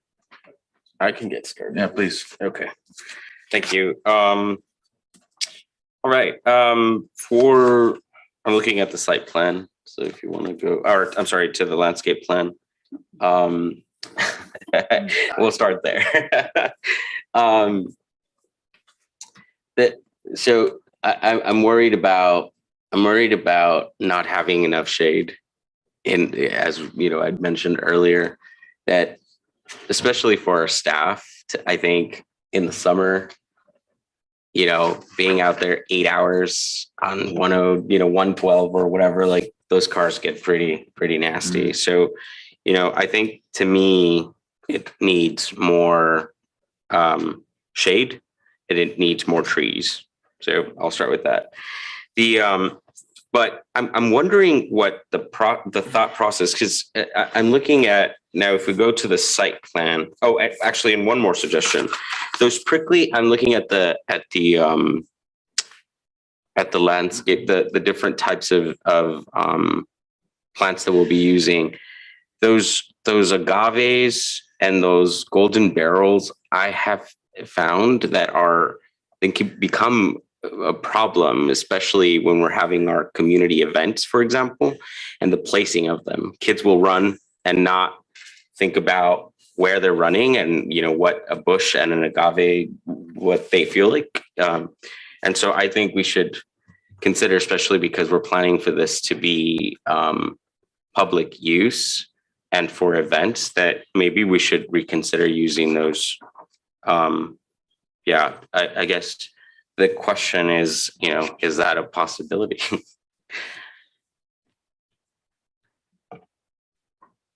I believe that's something that we can revisit and, you know, be mindful of the placement. Okay. And then I have a question just about the entrance of the new city hall. So there seems to, if you go to the site plan and where currently parking is, or I'm sorry, where parking is intended to be. Yeah, no, it's okay. Sorry.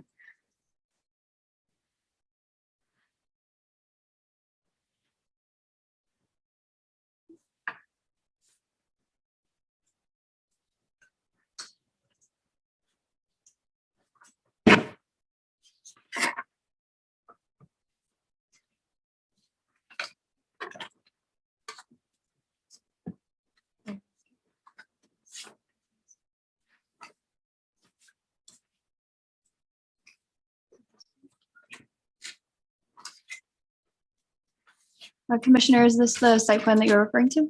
Yeah. Okay. So for the parking on that site, the entrance to the new city hall, where is it located? The main entrance? Because I guess I'm curious about access points. I'm worried that the parking and how we're going to get, you know, to the city hall. Like, is it direct, or do we have to go around? I guess I'm just, if you guys could break it down a little further for me. So Vice Chairperson, again, Kevin Snyder, Director of Community Development. We do have the architect of record present that can go more into the design considerations.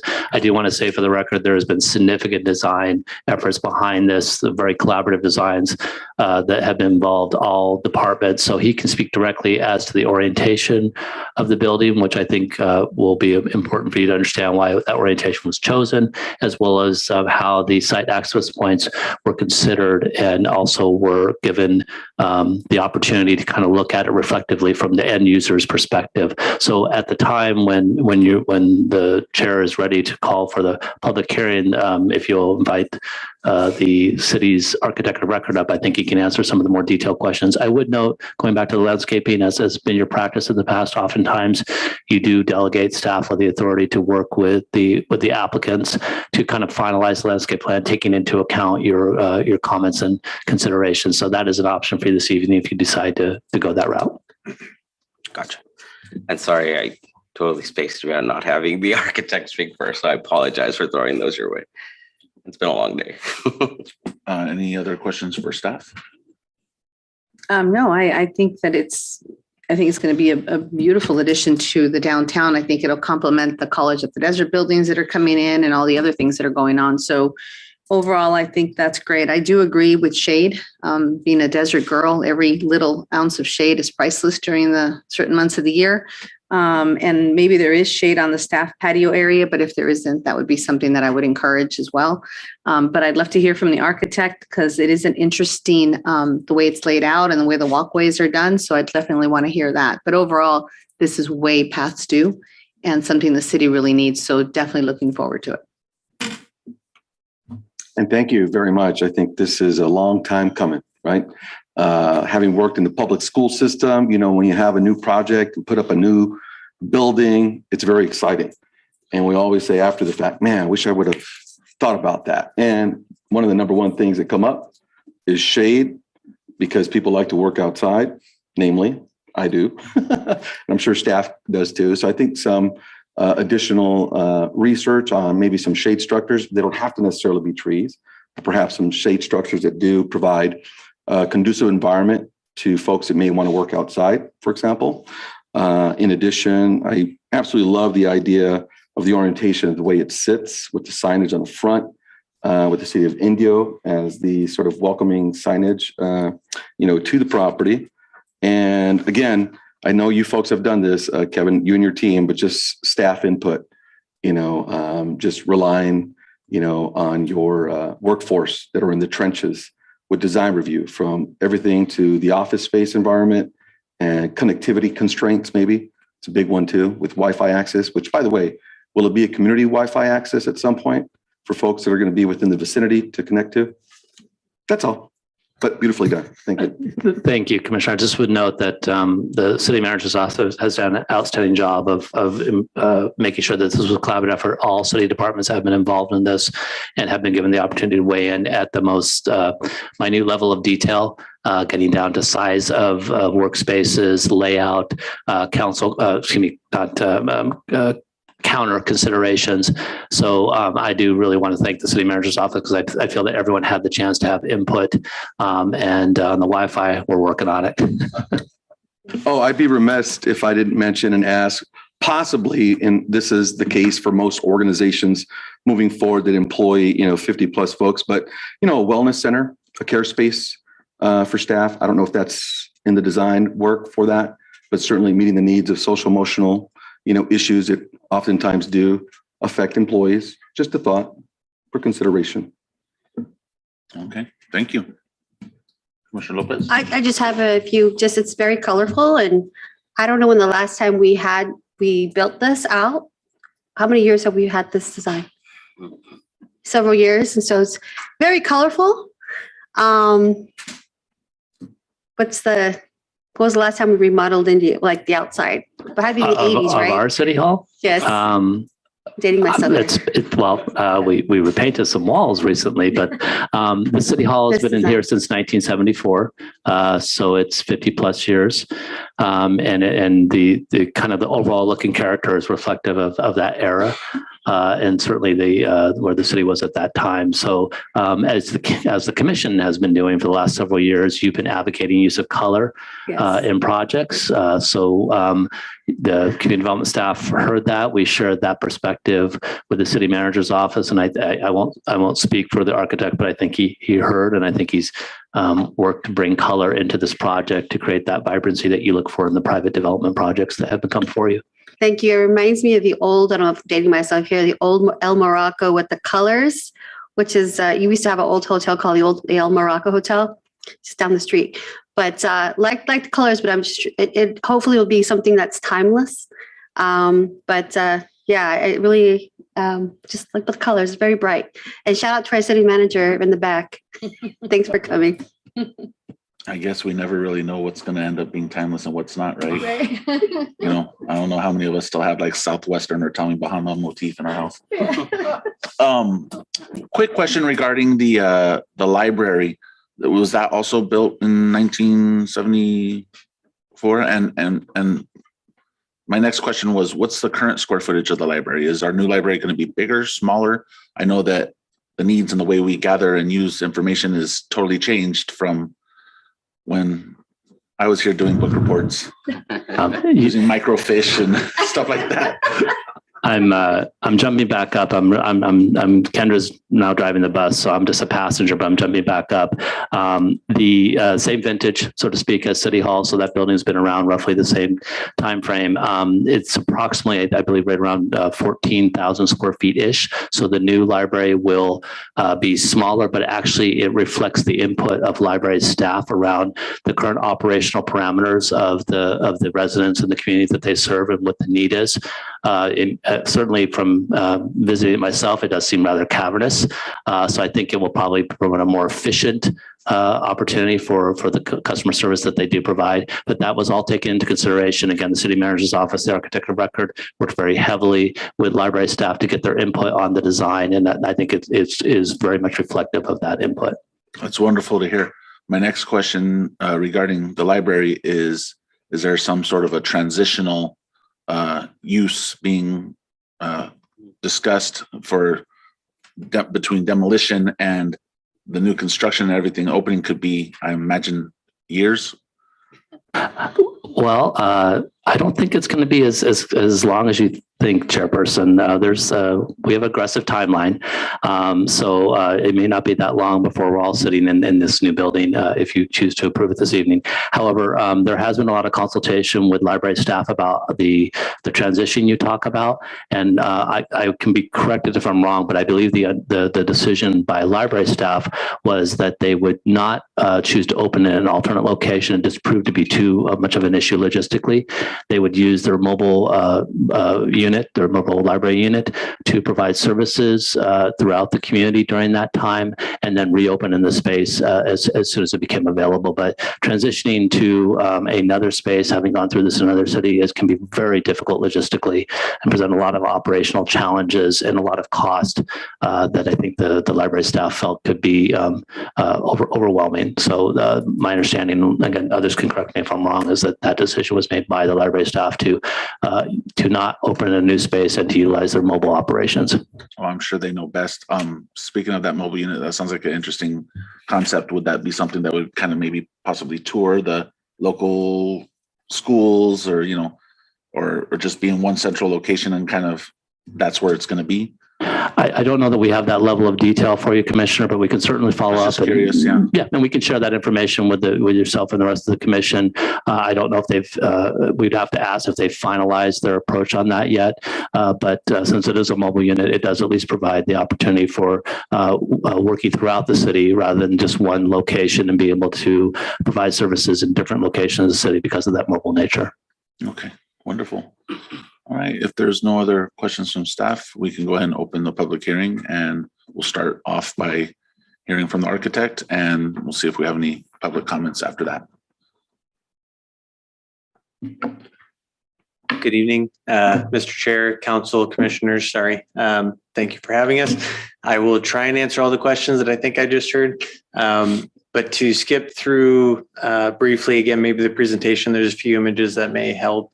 If we can go to the site plan. You want me to put? To the orientation question and circulation, what we're seeing here, obviously City Hall on the southwest corner, the new library adjacent to this building actually, which will remain just to the west, will be the new library. It was carefully considered with staff in the city manager's office how to orient the building, not only for its thermal performance.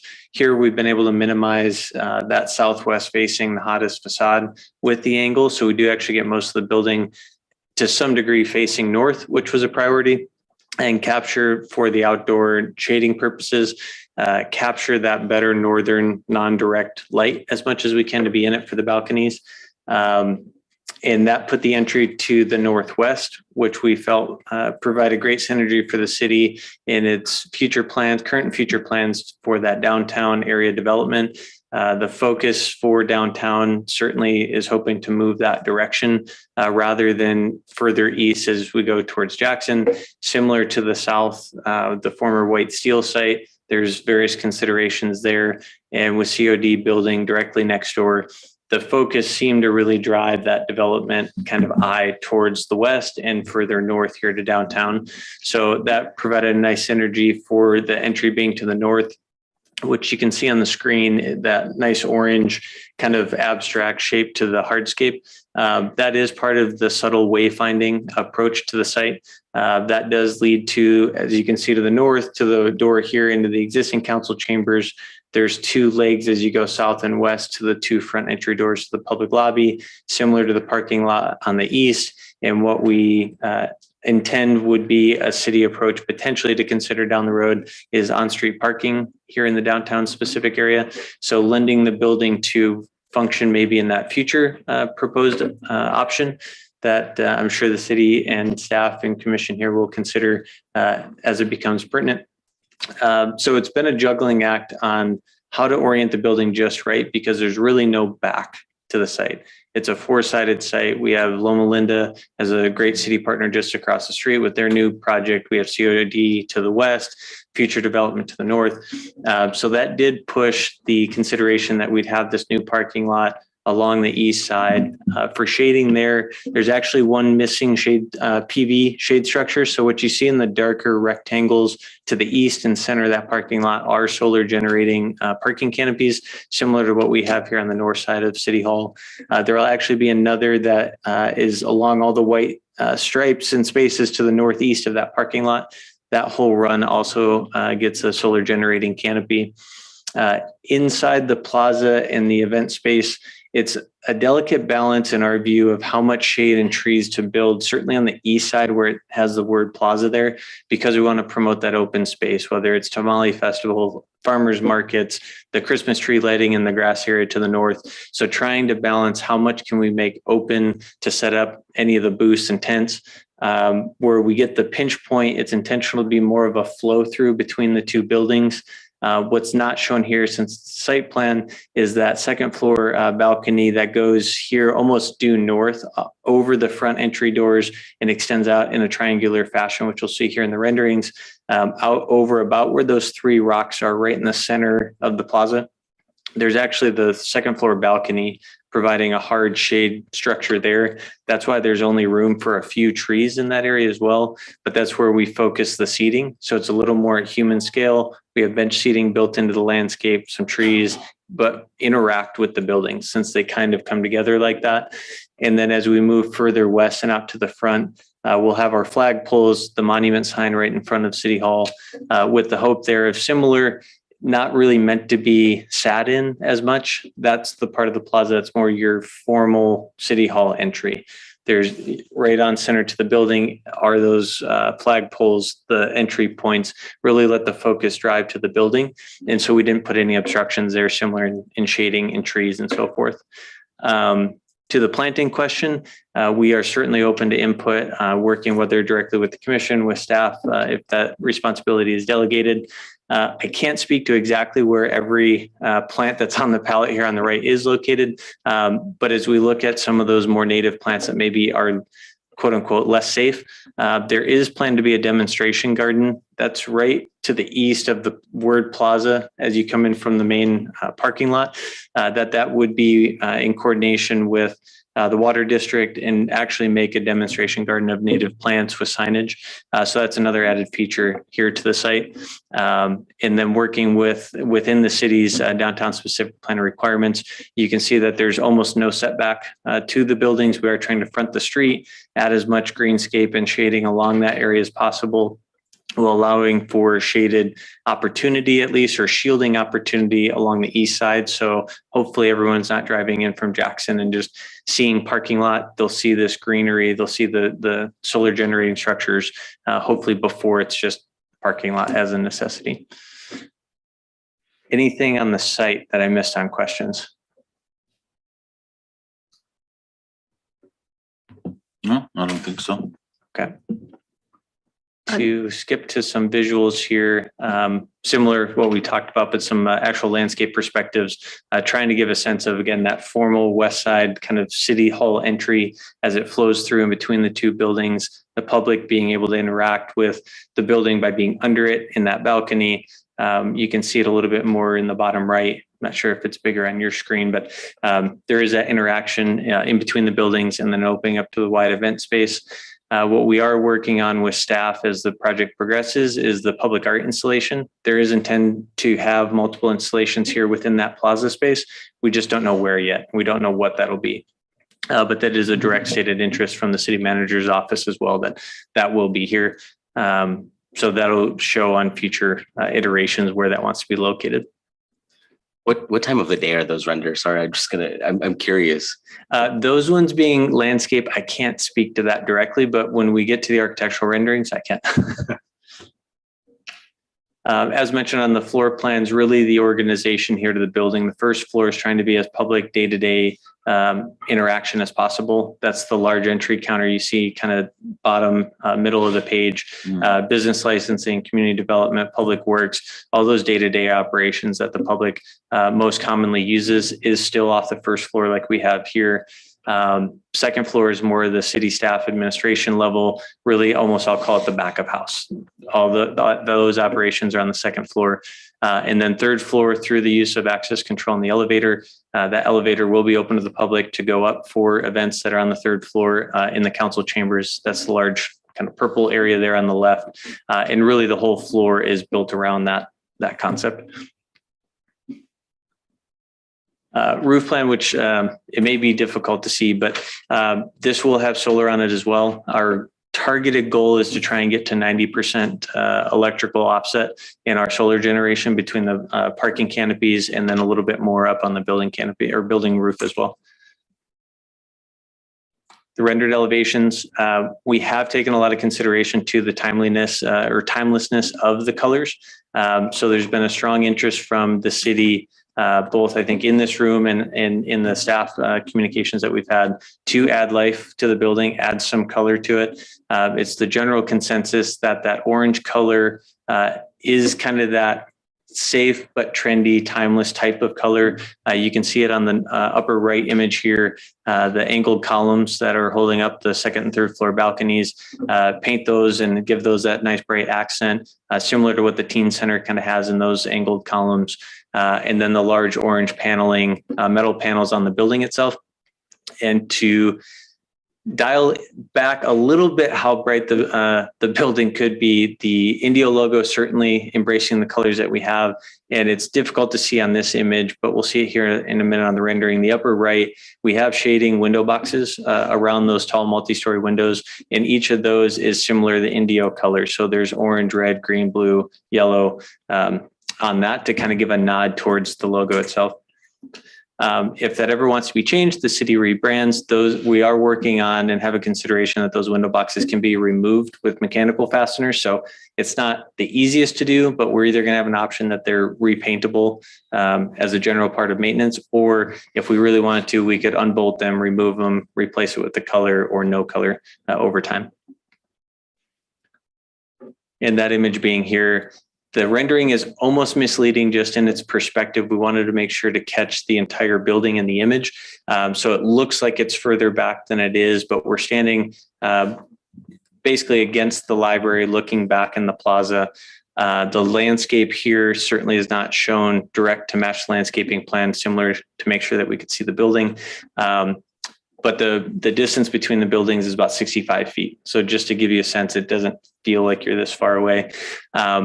But under the second and third floor canopies there, we can see on the right, that's providing some of that natural shading over top of the plaza itself.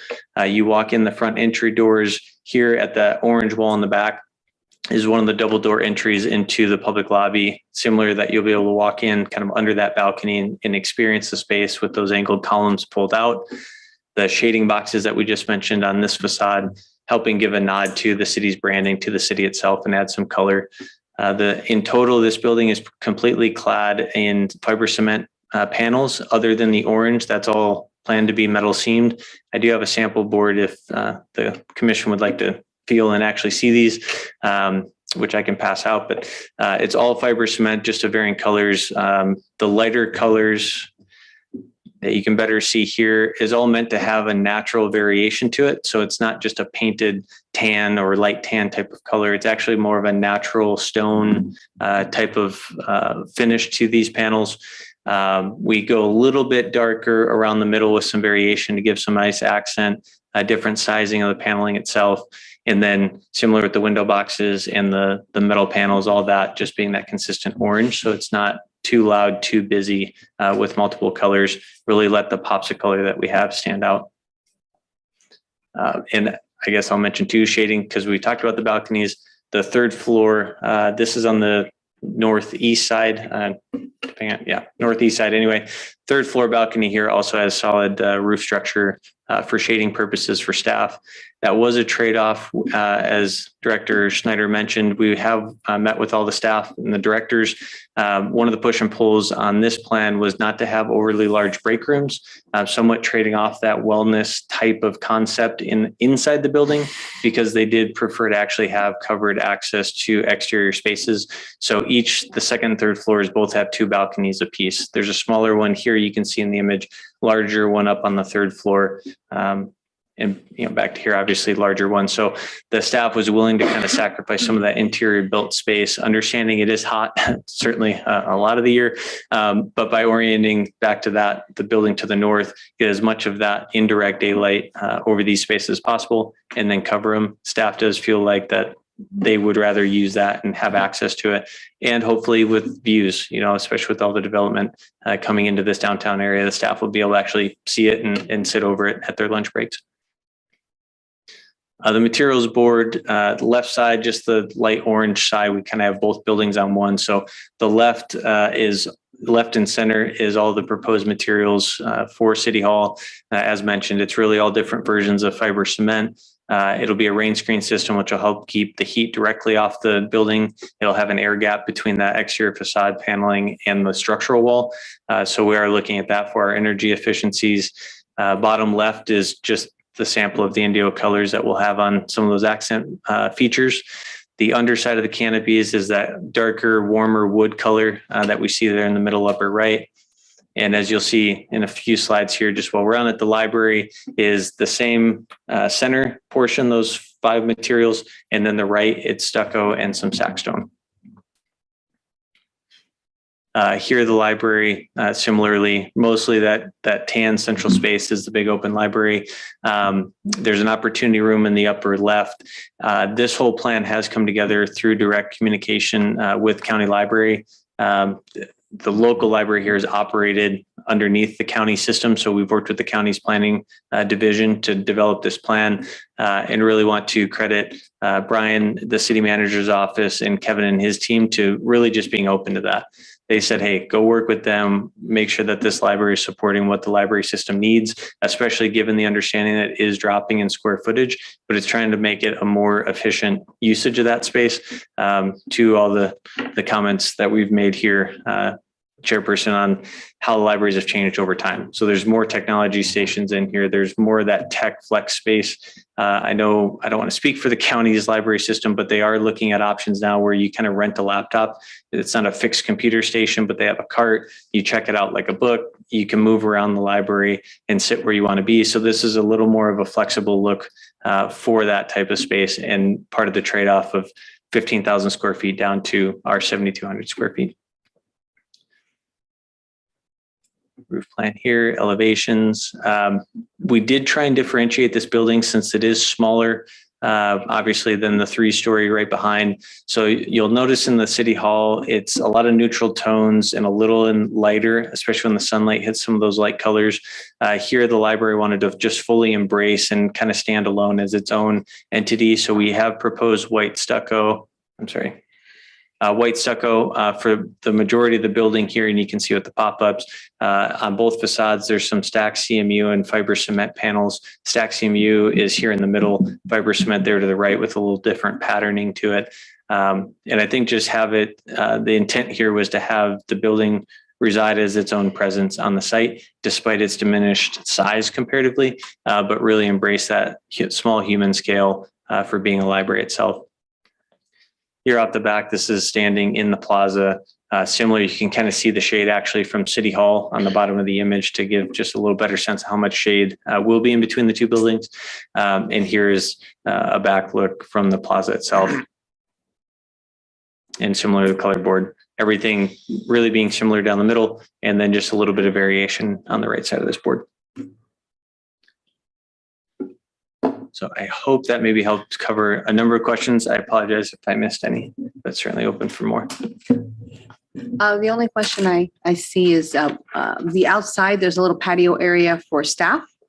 And I was looking for a photo to see if there was any shade there or whether the building is going to provide enough shade based on where it's located.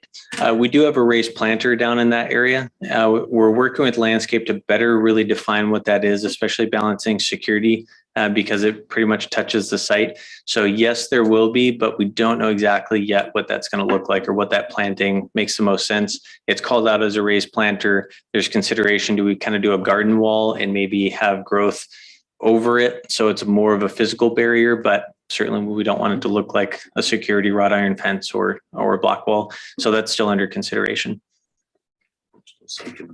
Yeah, the on the third floor for the city hall, the access. So there's like the restrooms, and then there's the antechamber, and then the unisex. Is that meant to be open to the public? It doesn't just the like south, a gender neutral restroom. Yeah, just the south. So there's a corridor in between the two restrooms, just to the left of that. There's a door there that's going to be on an alarmed lock. So typically it's not accessible to the public. It'll be on card access. In the event of emergency, it is an exit so they can get back to that back stair. So day to day, it's not accessible. That back antechamber east to west corridor on the page is not accessible to the public. Okay, so but we don't have like a restroom that could be just a single stall or whatever. I'm sorry. I'm thinking about when staff, the public. Oh, we don't know for the public. For the council chambers, we don't have a gender neutral. No, just the staff would have access to that off the antechamber. Okay. There's a unisex restroom there. Gotcha. Okay. Thank you so much. Are there any other questions? Okay. Do we have any public comments? There are none. No public comments. Okay, we'll go ahead and close the public hearing for commission deliberation discussion. Honestly, all I can say is, what's the date? Will this will be finished? I mean, it is. So exciting. Yeah, it's, there's not going to be a city hall in the entire valley that's going to come even close to being this cool. And our residents and our staff deserve this and more for years of being crammed into a much tiny little space and doing all the hard work without having all of these amenities. So I really am excited to see how quickly the plans came together. And between this and the fire department and the police department and the teen center and the senior center, oh my God, nobody's going to recognize the city of Indio. Okay, so other than that, I think it's great. I mean, I cannot get more excited if I tried. So, do we have a projected cost? I'm just curious. No, don't ask. I assume we do. Do we know it? Cost? Yeah, I mean, it's a very cool looking building. I guess I'll make my comments. I'd be interested just to know. But Kevin, go ahead. So the city manager, assistant city manager, or architect of record can correct me, but the projected cost has been looked at over time. I believe it's right in the range of 40 million-ish. So roughly in the range of $40 million. So comparable to this, the cost for the public safety complex, but cost considerations have been a factor in the design, but not at the expense of the quality of the design and the representation of the new Indio, and creating a kind of a long-term legacy for the city of Indio. This building will live long beyond, bluntly, all of us in this room. So the intent, while there is a cost to develop that, it is also a building, much like the building that Commissioner referred to, has 50 plus years of providing services to the community. This building will have 50 plus years of providing services. So in the total period of time, it's an amortized cost over that time that is not, I'm not saying it's not a significant amount of money. It is a significant amount of money, but it's a long-term building that is intended to provide that long-term value for the community. And 40 million doesn't seem to me to be an exuberant, crazy amount for this very cool build. I honestly worked on a project for a community center that was like around 30 million, and it didn't, it wasn't this. So I want to say my comment is this is a very cool looking building, very cool architecture. I really like all of the collaboration that went into considering staff needs. Mm-hmm. That to me is probably the most successful thing, even though it is wonderfully beautiful looking and it's going to really change the landscape out here. I think staff considerations really ultimately, I think, is what should be driving the design, because they're the people that are occupying this space all the time. And so, I really like that was something that you all brought. So thank you all for considering and collaborating with the staff. And then just, I had questions about orientations. I'm thinking, how am I going to get into this very cool looking building? There's so many different things that are happening. I really appreciate all of the wayfinding that is being considered for this. I appreciate all of the different motifs, and that it's very, very, very, very successful to me. And I think it's going to be a wonderful project, and I'm really looking forward to it. Chair, can I say one additional thing about the cost? I would be remiss in pointing out that as public servants, we all take our responsibility for spending the public's money wisely, very seriously. I think the architect of record can attest that he was put through the ringer several times in terms of looking at that. And I want to commend him. He's been a great collaborative partner, speaking as a department head, but we do take that seriously. So I want to make sure that that's on the record.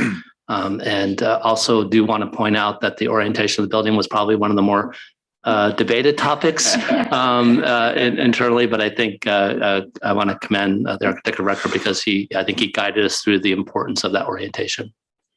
And I think it also lends itself to do some very cool crosswalks and connect to all of that open space over there, which I think, so yeah, that's why I just wanted to make sure that I was looking at this correctly, because I can already see the future activations and programming that can come in and how it all connects. So very, very cool. Thank you. Thank you very much. All right. Do we have? I'm just going to again kind of like concur with my fellow commissioners.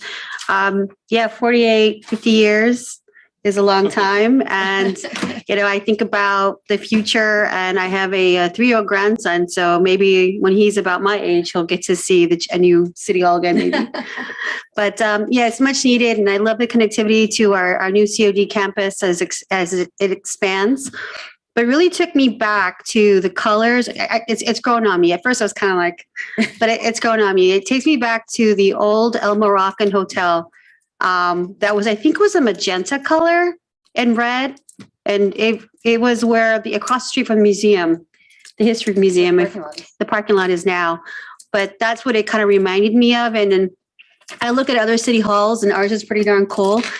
You have Palm Springs that has that mid-century modern look to it. And that's probably 100 years old, but it still kept it. And so I'm really excited about this new design. And again, good job. And again, thank you so much to staff. So that's all I have to say. Yeah, I really appreciate and concur with my fellow commissioners. The mid-century modern look, it's one of my faves.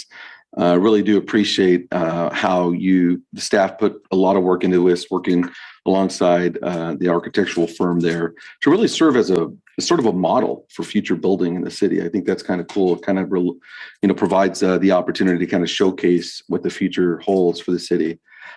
Really appreciate the idea of incorporating those tertiary level sort of outdoor patios for folks. Appreciate that. I think that was spot on. Answered my question early on about the centers for those care spaces.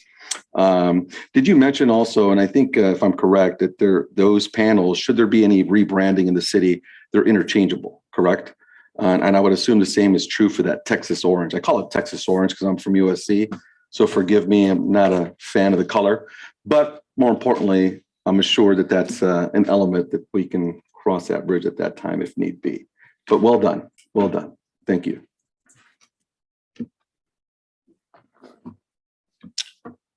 Not much that hasn't already been said. I'm just really glad that we took a lot of staff input into consideration. I'm very excited to see this hopefully serve our city for the next 40 plus years as well. Great job. Thank you. Can I do it? Yes. I've been sitting up here the longest, so I want to do this. So I'd like to make a motion to approve resolution number 2046, a resolution of the Planning Commission of the City of Indio, California, conditionally approving design review DR 2211-512 and the CEQA finding of consistency for the new City Hall and Library building project. I'll second that. And we better get an invitation to the groundbreaking, please. Okay, can we please have a roll call vote? Commissioner Fajardo, A definite yes. Commissioner Lopez, Yes. Commissioner Franz, Absolutely. Vice Chairperson Rodriguez Ceja, Yes. Chairperson Isiano, Yes, motion carries. outstanding. Yes. Okay, no further action items, staff items. We did have one question. At the last planning commission meeting, you requested that we look into the amount of storage facilities Correct. in the city of Indio. Staff is going to be looking into that. We were just wondering if we get some clarifying, we just had some clarifying questions on if you wanted us to include mini storages and RV storages as well, or just your typical self-storages. I think all storages, I'd like to see kind of getting a breakdown of that. And then, for instance, like this the affordable housing project that came to us, I understand there may be some RV storage around or proposed or in the works. But it'll kind of gives me an idea, right? As we're planning out the city, like, is there room for like commercial or like a grocery store? Is it zoned for it? But yeah, I think that's what I'm really concerned about, and keeping some inventory for that workforce development, employment areas that are earmarked for that. Okay, thank you. If I may, Commissioner, there is a StoreQuest RV boat and self-storage right up the way, an existing one. Yeah, we have some others though.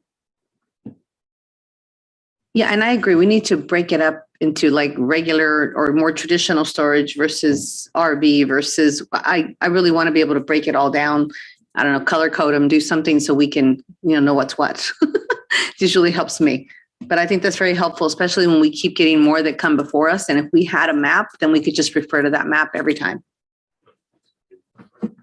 Another thought tacking on to that is maybe take a poll of the existing places of availability. Are they all full? Are there any that are in certain areas that are, have a lot of space inventory available? So we can take that into consideration of, hey, there's a storage facility a mile down the road that has, a lot of availability. Yeah. Would you like us to also do a comparison of, how many storage facilities are available in City of La Quinta, how many City of Palm Desert has, just a little bit more of a comparative some analysis? of the really close ones, Coachella, Yeah. La Quinta. Okay. So just to clarify, we're going to look at the ones we currently have, the ones that are in the queue that are approved, right? And what was the other one? Proposed, or kind of going through the motions of Yeah, if there are any already in planning stage that we haven't approved. inquired. Sorry, that's Okay. too much. Thank you, Kendra. Do you have anything else? Chair, a couple other staff comments, just a couple of things. First of all, we will agendize for the January 11th meeting the rotation of chair and vice chair. So just want to make sure that the commission is aware that for the January 11th, 2023 meeting, that will be an agenda item. As currently, the rotation would be that the vice chairperson would become the chairperson. And I believe Commissioner Franz is next up for vice chairperson. So we will agendize that. Second time around. So we will agendize that. Also wanted to share with the commission that Riverside County has just finalized a contract with an affordable housing developer for their property right next to the Workforce Development Center. And we have been contacted by that party to start some initial discussions as they look at potential site development for that property. It's approximately 9 acres, roughly similar size to the one you talked about earlier this evening. And we will be sharing the project consultation opportunity, but eventually that project would make its way to you as well. I don't know exactly what they're thinking of. I think they're still gathering information at this time, but that is just a project to make you aware of. I know that in the past, there's been questions about what would be happening with that property. And so at least we know at this time that the county has entered into, the party is Abode Communities, if you've heard of them. So that is the party. So we'll have more information to come for you on that, but just wanted to make you aware of that. And then just some factual information. So it won't surprise the commission to know that we are seeing our single family residential construction, new single family, slowing down significantly. Well, the market has caught up to Indio. So our numbers are going down pretty dramatically, but we expected that to happen. To offset that, we are seeing, and you have been discussing it, increased multifamily interest in our community. There are a number of projects that we've been contacted about. Whether all of them go forward or not is to be seen, but we do have a number of projects, plus projects that will be coming to you. You continued to tonight, and there'll be another project in front of you on January 11th relating to multifamily. Plus, we do have still a significant amount of commercial activity going on in our city. So we just want to share that with you that while we anticipated and certainly expected the slowdown in single family new single family residential construction, we do see the offset, and we do anticipate that will keep staff busy. Although I don't think any of us would complain if it's at a more moderate pace. So just sharing that perspective with you. And then on behalf of myself, the community development team, and the entire city, I want to say thank you for a very productive 2022. This will be our last meeting of this calendar year. You all have done an incredible amount of hard work, giving up valuable time with your family, with your friends, your own personal time. So we really appreciate that, and want to thank you for your time and attention and your hard work. And wish you the happiest of holidays on behalf of the team. And just want to say thank you again. You guys have done an amazing job, and we feel honored to work with you on important issues and to be part of the team that supports you in your decision-making and recommendations to City Council. So thank you. Thank you very much. Thank you, staff. Yeah, I mean, I like to express the same thing. I know that it's been tough, a lot of turnover in staffs, a lot of new people to train, Kevin, and still everything moved forward. A lot of these plans have been working on for years, the housing, downtown, the Highway 111, all these things have, come to fruition after a very long time. And I cannot imagine the amount of stress. Actually, I do know a little bit, the amount of stress that you guys have been under. And I do thank you for all that you guys do, and for, allowing us to ask question after question after question, and don't throw anything at us. So thank you very much. And we wish everyone a happy, holidays, and looking forward to 2023.